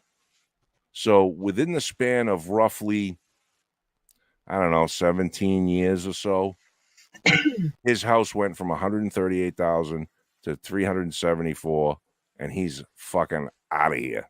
And I don't blame him. He's looking to close on the house by the 10th. So it's like, you know what I mean? Fast going, fast moving. And he's putting some bank in his pocket. He's 80 years old. His wife is a little younger than him, and they're out of here, moving a little back up north, and they're gonna rent a place and be closer to family and things like that. But he's out of here. And one of the things that was kind of cool was he's actually the guy I got the generator from for $100, and it's like good as brand new, because you know how old people are, they take care of everything. And while I was in there, he's like, yeah, I gotta get rid of some stuff, and hey, you want this liquor cabinet? And he made furniture, so he made this oak liquor cabinet. And I'm like, yeah, I'll take that, because that's why there's no more booze on my shelves back here. It's all in a liquor cabinet. So he gave me that, all the liquor that was in it, bunch of glasses. It's this big 6 foot by I think 4 feet liquor cabinet, 2 up and downs on it, oak. He gave me patio chairs. He gave me what else did he give me? He gave me a like a la carte thing you push around in your kitchen. It's on wheels, and it has, you know, you can put pots and pans or whatever in it, kind of thing. What the hell else did he give me? He gave me some other shit, and he gave me a grandfather clock for nothing. All this shit for nothing. I'm like, so the last 3 or 4 days, all I've been doing is lugging furniture. I'm glad he doesn't live more than three houses down, because that's a long way to fucking try to drag furniture. But yeah, got all that shit for free, man. Pretty cool. Because what? Pesky Citizen. Chris is trying to come on. Pesky Citizen. Oh, so hey, right on. Says you need to connect your mic and your cam before you can, before I can add you to the stream. Yes. So you've just got to connect it. It'll ask you when you come on. It'll ask you the question. You just have to answer yes, and then a lot of times, if you're on a laptop, it'll kind of pop up right up at the very top. It'll pop up another box that'll say, will you allow blah blah blah, and you got to allow it. Yeah, you got to allow the mic and the video. The camera. video. Or if you don't want the video, you don't have to. But yeah, you don't have to. It's kind of easier. Otherwise, you might have to pick like a avatar thing that'll just show on the screen and flash when you speak. But Tony said that's haunted. That's why he gave it to you, Yank. No, he's this guy is a really cool guy. I mean, him and I spent 3.5 hours in the car, and he was one of those neighbors that you know, he's a liberal. He's a wicked liberal. He hates my governor. He hates DeSantis. He hated Trump. He's, you know, whatever. He's kind of a soft guy. But we spent 3.5 hours. We went for two runs for gas. First time was first thing in the morning. We went out before dark, and he lasted 20 minutes. He didn't want to wait in the 5-mile long lines for gas. So we went back out later that day, and we spent 3.5 hours in line to get gas. And we talked. And even though politically we are so far apart, it's not even funny. As people, we get along great. And I think that's, we always had a little bit of a button head kind of thing on the politicals. We didn't talk about it. Once in a while, we might mention something and you see the other guy's eyes roll like mine would or his would. And I think that kept a little bit of a distance between us. And that bums me out, because I've come to find out that I like the guy. I like his wife. They know that we're a a younger couple, and we don't have all kinds of money, so him giving me things like that was very nice of him. I mean, he's getting out, making some bank on his house, and he doesn't want any money. I mean, I tried to offer some, and he didn't want it. And I got to respect, not because he gave me shit, not because I got stuff, but because someone thought of me. It kind of moved me a little bit, and now I'm losing this guy who's 80 years old. I'll never probably speak to him again once he leaves, and he'll probably pass away. But I'm going to make sure that I let him know how much I appreciate what he did and the way he was part of our little clique during the storm, and when we made it together, we did it. It was good. I like that. I want to go back to that in America, where the politics doesn't separate people, where people are people, and we do together. That's the America I grew up with, and that's where I want to go back to. I don't like the way it is. Sugar Brothers lives in Nashville. Nashville. I live in Nashville. I'd like to go to Nashville. I've been there once. It was kind of cool, but I was really surprised at how much of a. I mean, there's kind of some shitty parts. I was surprised. That's what I was just gonna say. I heard Nashville has some area.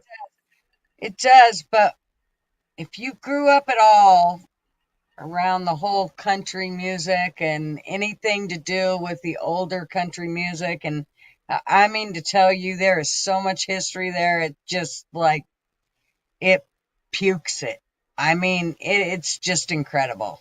You can almost feel like all those past people that are dead and gone there. I mean, literally. Wasp couldn't go there. She's not allowed. She'd catch on fire. Poof. Holy shit. They'd burn her at the stake. Her brain would blow up. Yeah. Literally, there'd be too many people trying to get in there. Right. Damn it, I would buy him some booze, but I don't think he wants any. He gave it all away. And he knows I'm a fucking drinker, so it's like, here, you have it. Kill your liver. And where is he going? Where is he moving to? Pennsylvania. Back where they live, where they came from. And it's him and his wife? Yes. Yeah. So, yeah, I probably won't ever talk to him again. I mean, once he leaves, I'll see him again before then. But I want to do something nice, or at the very least, because I know he's a real softy. So I know even a couple of really kind words, I might crack him. You know what I mean? So I'm just gonna make sure that I let him know that I appreciate what he did, for sure, because he didn't have to do that. Mm-hmm. Right. Yeah. We've had our neighbors. It's a little Oriental couple. Mm-hmm. Marvin, he went over one day. They had a brand new washer and dryer show up to their house, but they had a Toyota, a 94 Toyota Corolla parked in front of it that had a dead battery, and it wouldn't start, and they needed it moved. And the old ones moved, the old washer and dryer moved out so that the movers could move in the new ones. So Marvin went over to ask him if he could help, and he went and took one of our batteries that we had here in the garage and went and put it into the Toyota, and he backed it up and got it out of the way, and then he moved the washer and dryer out, and they put the other ones in and all that shit. Well, they gave him the Toyota Corolla. See, yeah, that's pretty amazing. And of course, Marvin's like, no, I mean, literally arguing in the street with these guys. No, I'm not. I mean, he didn't want to take it. I mean, he tried everything. Even tried later to go back and give him money. No, they wouldn't take it. No, I mean, oh my God. So, I mean, we've lived around these guys for years now. It's probably going on 13, 14 years. Well, we do all kinds of things for them. But Marvin mows their lawn. And so to repay him, they used to write him checks, and they'd write him for, $300 or $200 or, I mean, they were Oh. always quite a bit. A few times they only wrote like $80 checks or whatever. Well, we never ever cashed them. We just kept, Nice. and it was like probably, I don't know. It probably ended up being like $2,000-$3,000 worth of Wow. checks. Well, they must have figured it out because now she only brings us $100 bills. Yeah. So we can't. Well, you I'm not probably saying- fucked up their checking account so bad they didn't know how much money they had at all. we just could not do that. I mean, they are I know. old, really Yeah. old, and Yeah. they're on. I don't know how they're able to make it. He worked at Target stocking shelves for years, and she never worked outside the home. Wow. And kids that became engineers, and I'm sure that was expensive. And I mean, we couldn't cash the checks, and so yeah, they weren't. I don't think they were really happy with us. I mean, she literally one time, Marvin hurt himself out in the front yard, and I went out to help him. Mm-hmm. Well, I guess I wasn't doing it right. And she come over with her kit, with her little first aid kit, and she literally pushed me out of the way and slapped my hands, I shit you not, and made me move, and she doctored him up. Wow. That's Yeah, cool, man. Oh, and she's like, she fits under my arm. Like, she's just a little tiny thing. I can pick her up. She fainted. She had a heart attack in the driveway one day. Oh, shit. She literally went down. And when she went down, I picked her up and carried her into the house. And so that tells you how little she was. I mean, tiny thing. Wow. But Damn. she's feisty as hell. You'd never know it. You'd never know that she was the size she was if you seen how feisty she was. Oh, right. Yeah. Well, I mean, little people usually are pretty feisty. I mean, look at the dogs, right? Chihuahuas are the ones that freak out the most. So actually, they're the ones that I think bite the most too. But yeah, pretty wild. I want to make an admission here while I'm on this train of thought, and we're talking about money and checks and this and that. Okay. I feel like a hypocrite.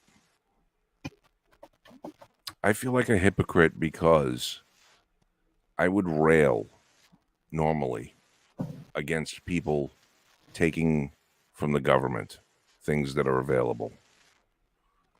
I am not one who normally like when the COVID checks went out. I didn't get the first one. I don't know why. I didn't get one. My wife got one, but I didn't get one. And I didn't care. I'm like, well, whatever. I still have food. I got enough. I don't need the check. So I didn't say anything. I got the second one and I took it and I cashed it. But I had that went direct deposit, so I didn't have a choice in that one. I could have sent it back, I suppose. But This was the first time during this hurricane or after this hurricane that I actually, well, my wife did, and I didn't stop it. We signed up for some FEMA money, and we got a check for $700 for food that we lost, from the course of the hurricane, blah, blah, blah. So it was for the food. And I don't know how I feel about that, because part of me has been watching everyone around me in my life, my immediate visual life that I see, signing up for everything they can get and gobbling up the resources that other people are working hard to pay taxes to the government, and the government then gives it away.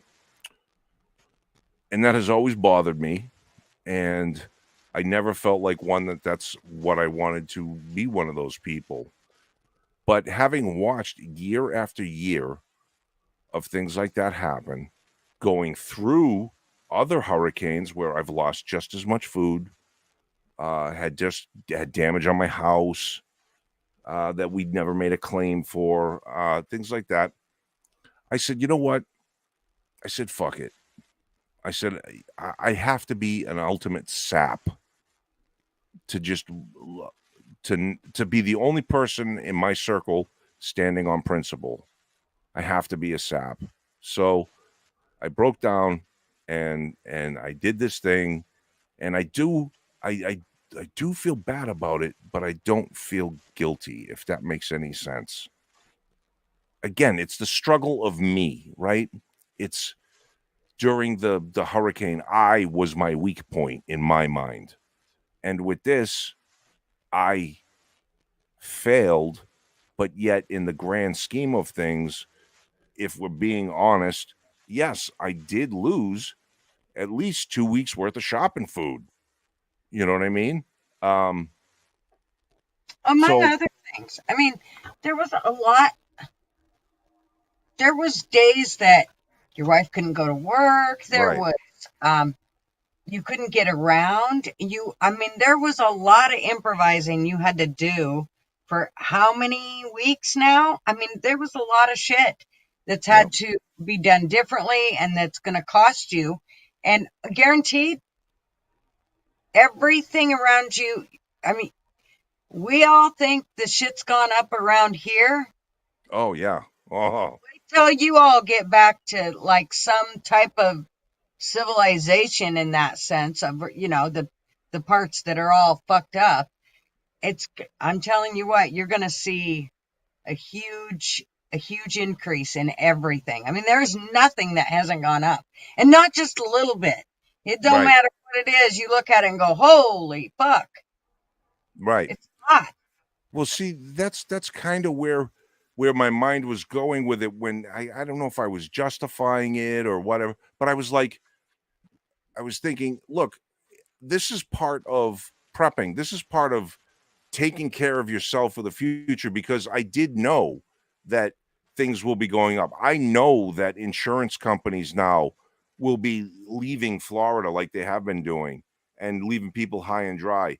I know that there are bad times coming from this and just from the country in general. So I have to get mine while I can get it.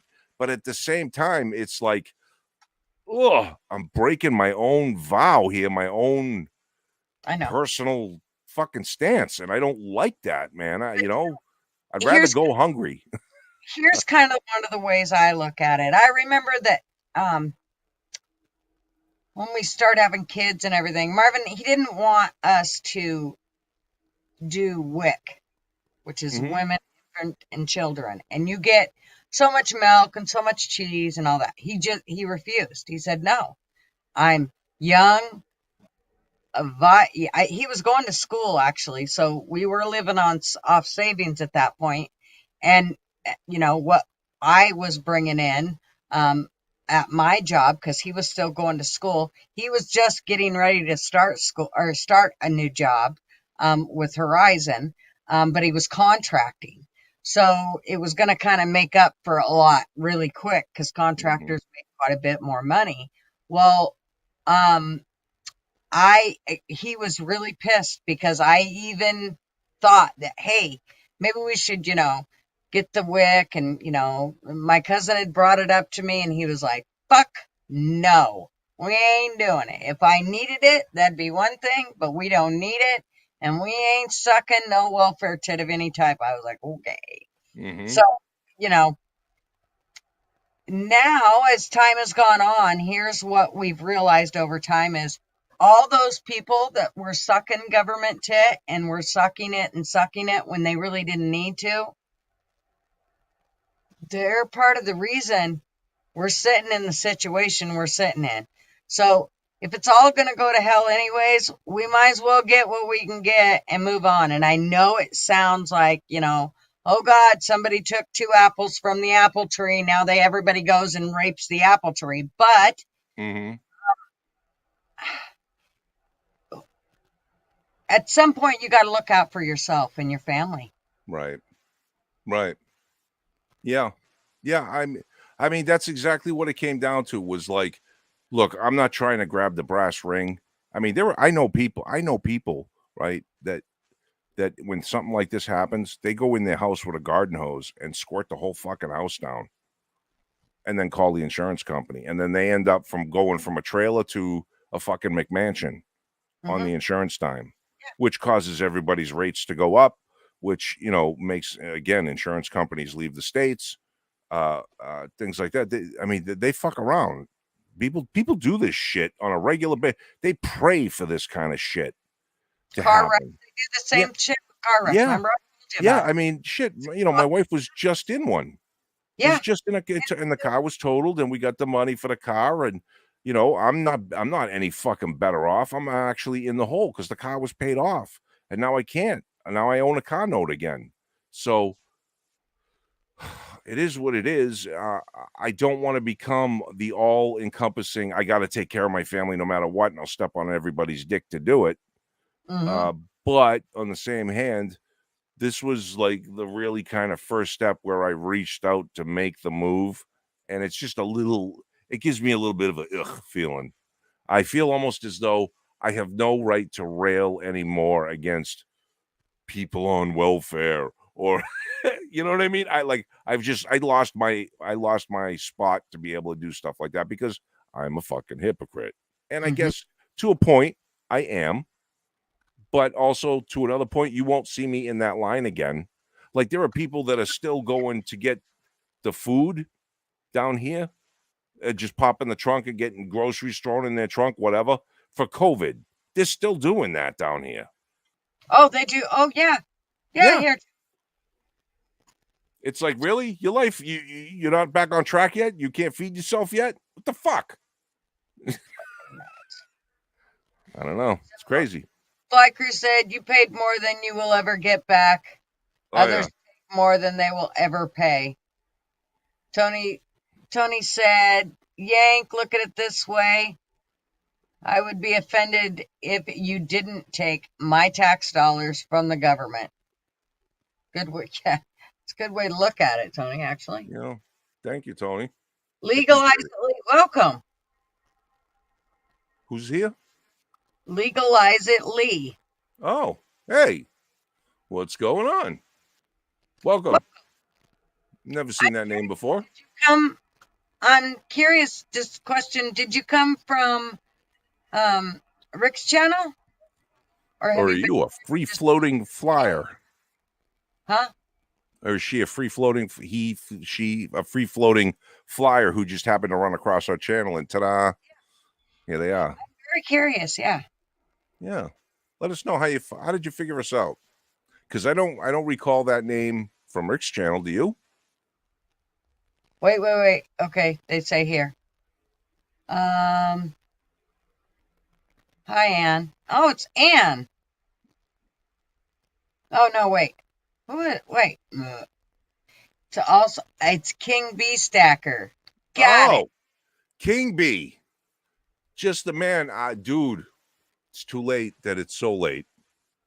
I want to speak to you about the gold and silver thing. I want you to come on to the show, hopefully next week, if that's at all possible. And if you can, I would like to touch base and just, rub your brain a little bit and see what spits out about the gold and silver and why it's so manipulated that you can tell, and what's the deal with the prices. Do you think there's going to be a spike? I personally think this is a perfect buying opportunity with the way all the traditional indicators are right now, that gold and silver should be spiking because we have, inflation and the dollar and the spending and low confidence and the stock market and all this shit. I think right now you should probably buy, but I don't know if the market is manipulated to the point so bad that will never see its actual true level as to where it should be anymore. I don't know. So I'm curious to see what your thoughts are on that. So if you can come back next week, I definitely want that to be one of the topics that we can kind of all talk about here.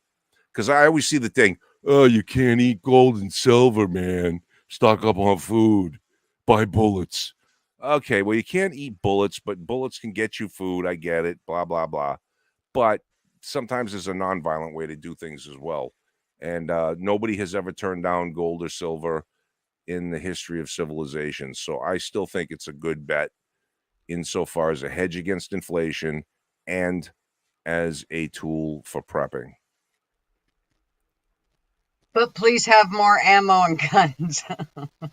Yeah, I any- mean, I definitely have more bullets than I have silver, so, and I may have enough silver to turn and make silver bullets, so, you know, I'm doing okay as far as that's concerned. Because in all reality, it is the truth. Matthew just said it today.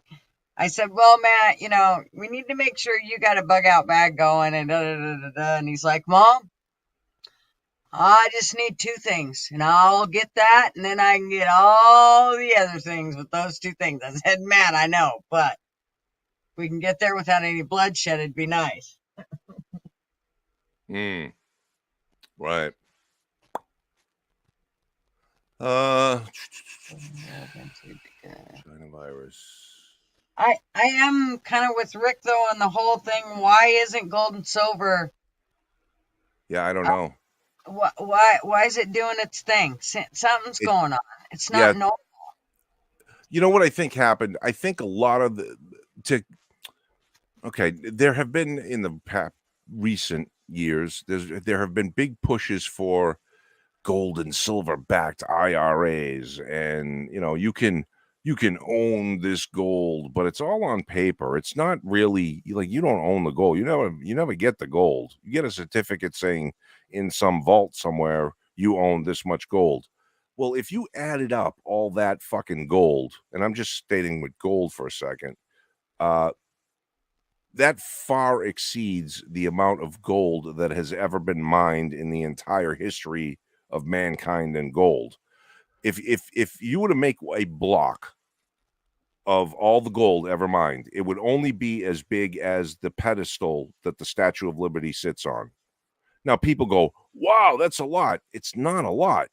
When you think of all over the world, everybody gets a piece, you're all going to end up with a little bit. You know what I'm saying? So that's not a lot of gold. And regarding how hard it is to mine, what it costs to mine, it should be higher than what it is. And I think these certificates of you own gold have taken the place in the minds of people that we own that gold, but you don't, and it's manipulating the market somehow. When it comes to silver, when they mine for gold, they get an exponentially more usual amount of silver than they do actually of gold.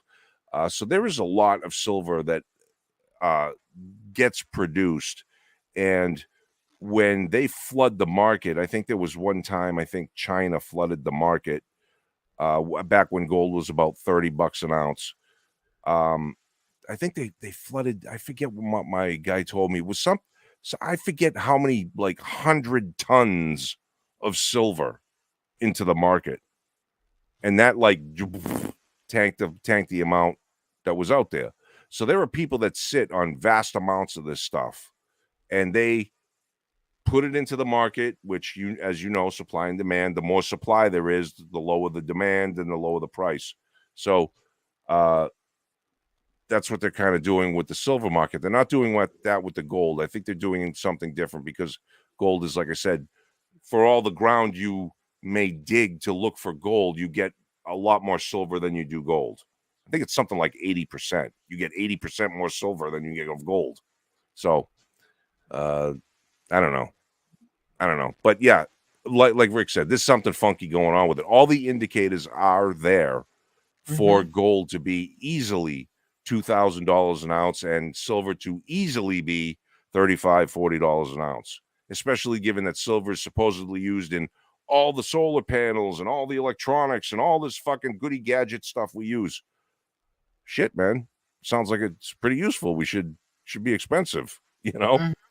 I don't know why it's not. It's not.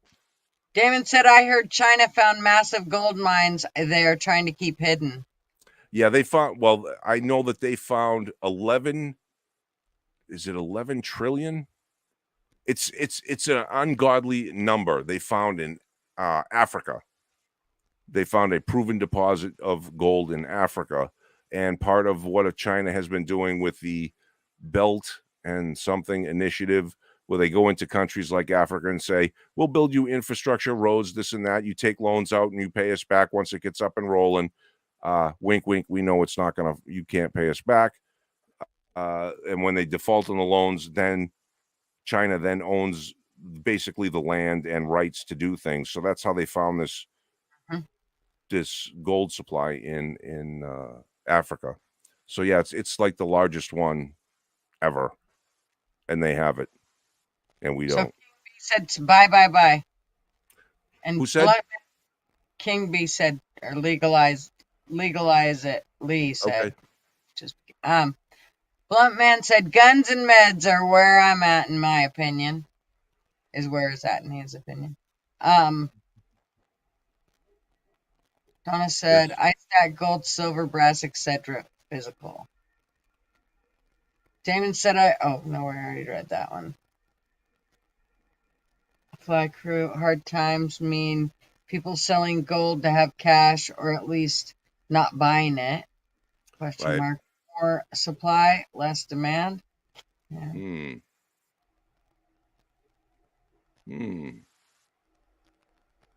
Well, yeah. I mean, I've been through some pretty rough times, and I have never sold anything that I have bought, as far as any metals are concerned, and but I know a lot of people that did. They saw, oh, I can make, $10 or $12 on their purchase, and they're not actually making money. If they understand the way gold and silver is supposed to work, you're actually just trading money in and money out.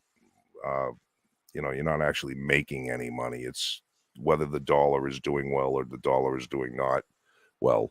But anyway, they'll get rid of their stuff on a small gain, and I'm trying to play the long game on it. And I'll probably never sell a dime until like after my death, and the wife might need to sell at that time. But yeah. Yep, it will become the currency of the future, as it's been for thousands of years. Yep. I agree.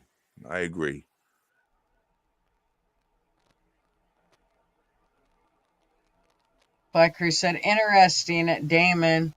If true, that could push the price down.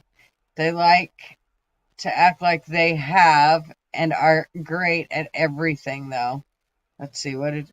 Yeah, I want to back up and see what he said.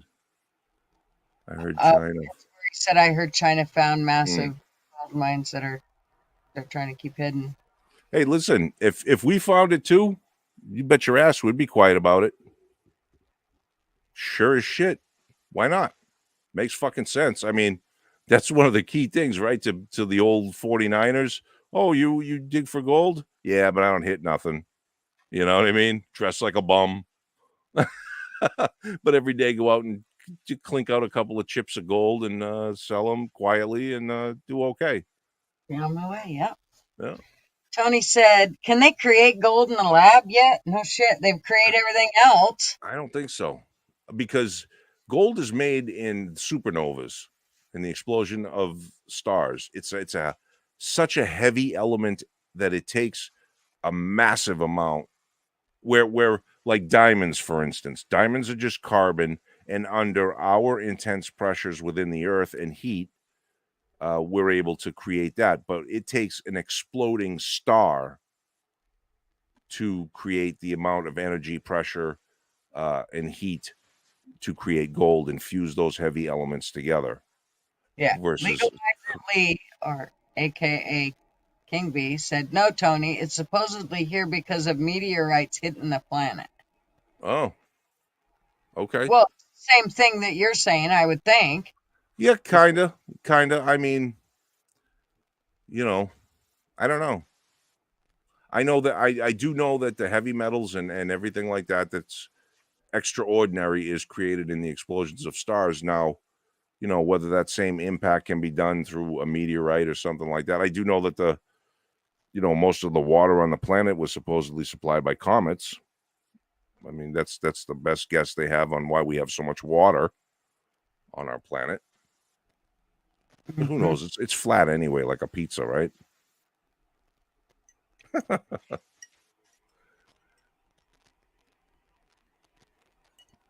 Does anybody know? And I'm sorry, I'm here in Florida. I should be in the loop on this.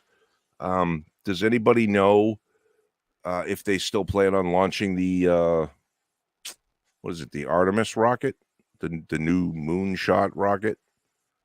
I knew they were supposed to do that shortly before the hurricane came rolling in, and then that happened, and that canceled it a few times, or they canceled it a few times because of weather, and then the hurricane came in, and I still don't know whether they're going to launch it or not. And does anybody know? Because that's something I would like to see from my front door, which I usually can. To me, that is like fucking shit through a tin horn. That's a perfect fucking example of shit through a tin horn. And those motherfuckers shooting those cocksuckers out there. $90 billion a pop. My mother used to get so fucking mad. I'm telling you what, as soon as the weather changed, she'd go, those dirty, rotten cocksuckers, if they'd quit shooting shit to the fucking moon, we wouldn't have that fucking problem. I mean, she would just come uncorked. It was so funny. I miss hearing her get pissed off. I get you. Oh my God, she was so funny. Hi, Maureen. Yes, better late than never. We're still here. What time is it anyway? 11:40, 10:46? So we've been on 2 hours of 45 minutes. You tired? I think my eyeballs are starting to get heavy. Oh. And I'm holding well, then I guess we should probably wrap it up then. I get rid of it is gifts and such. Fly Crew said he's holding on to his silver. The only way to get rid of it is gifts and such. Yep. Well, I was going to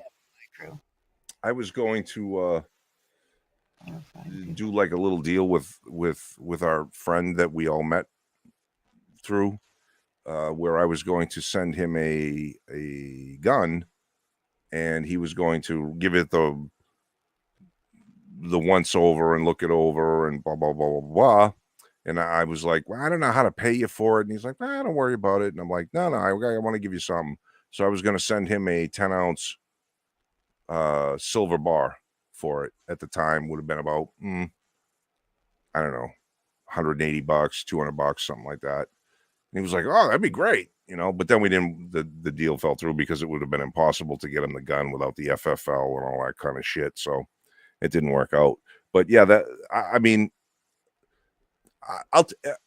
it is so good to have different things other than just cash to barter with. I'll give you, for instance,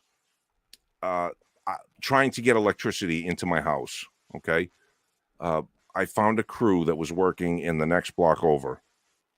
And I went and spoke with the guy. And matter of fact, go check his YouTube page out. He's got a YouTube page. He's a pretty cool guy. They actually, the Discovery Channel, I believe, was going to make a documentary about his life and make a show based on it. And you can go on his channel and watch it. His name is Rooster McGee.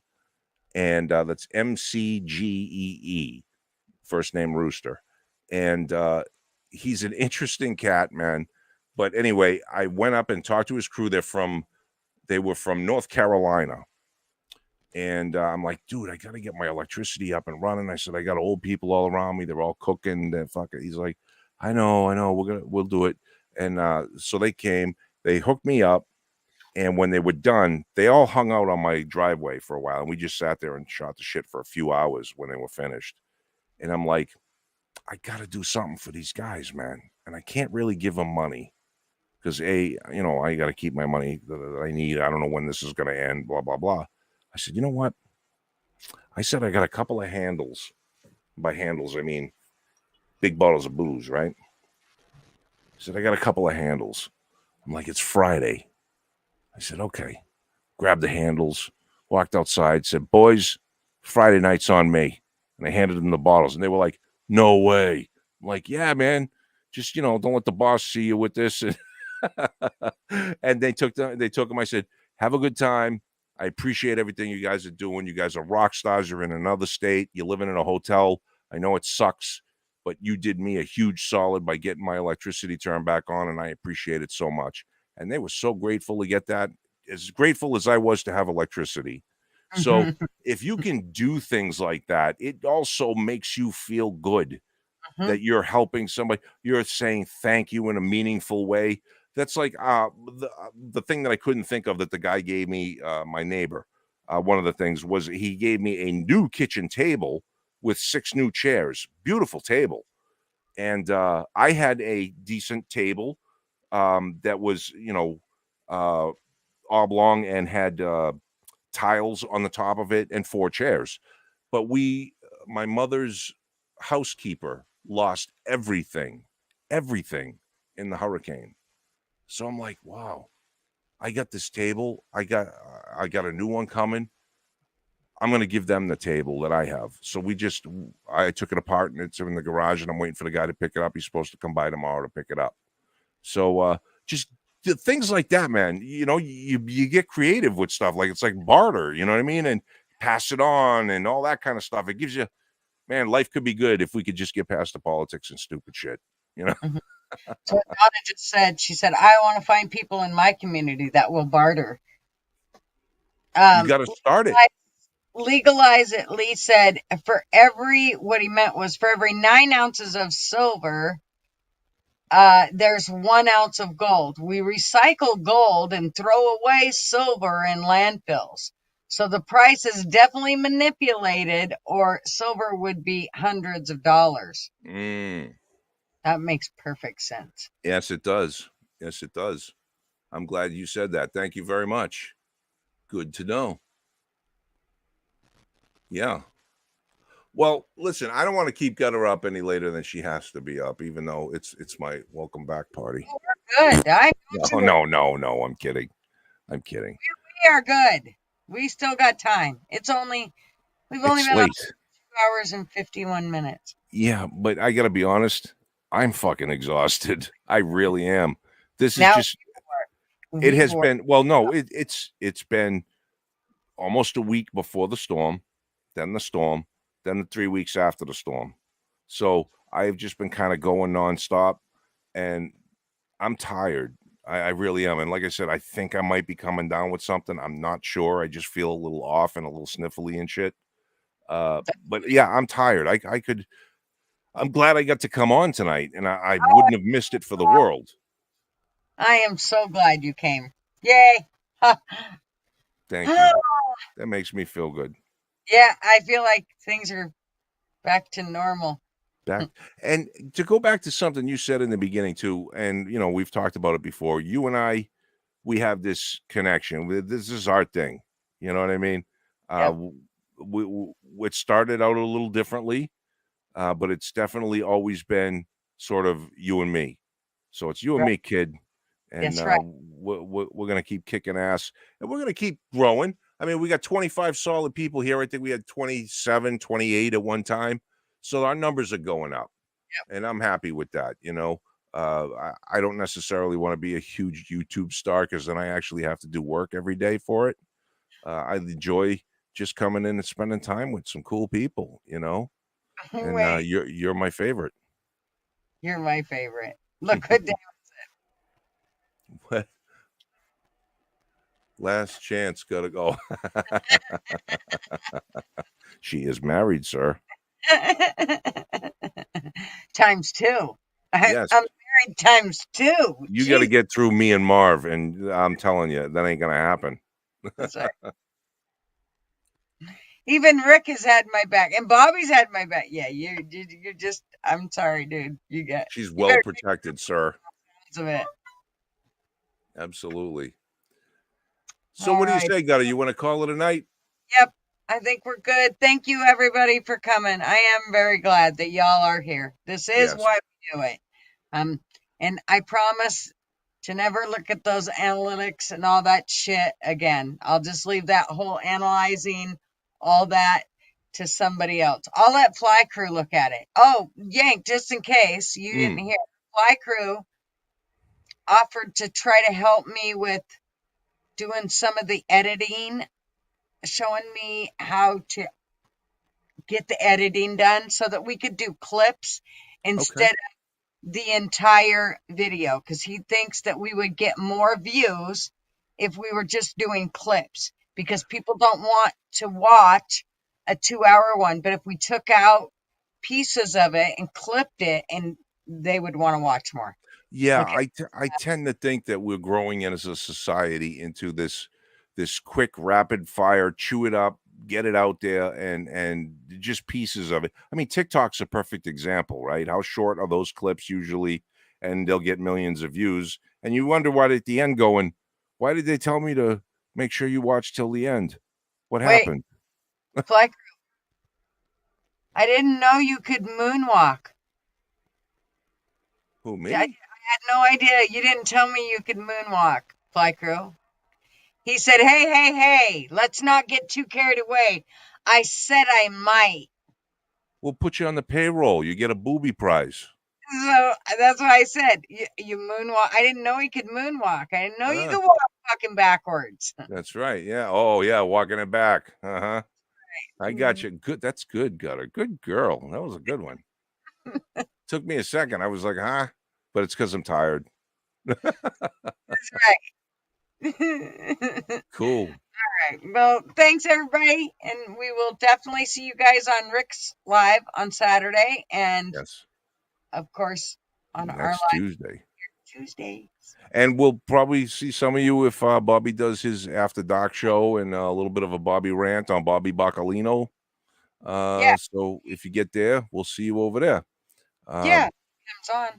But this is how it goes. I'm glad to be back, and we'll cut it out like we normally do every other time in a countdown of 5, 4, 3, 2, 1, and we're out of here. Good night, folks. Bye.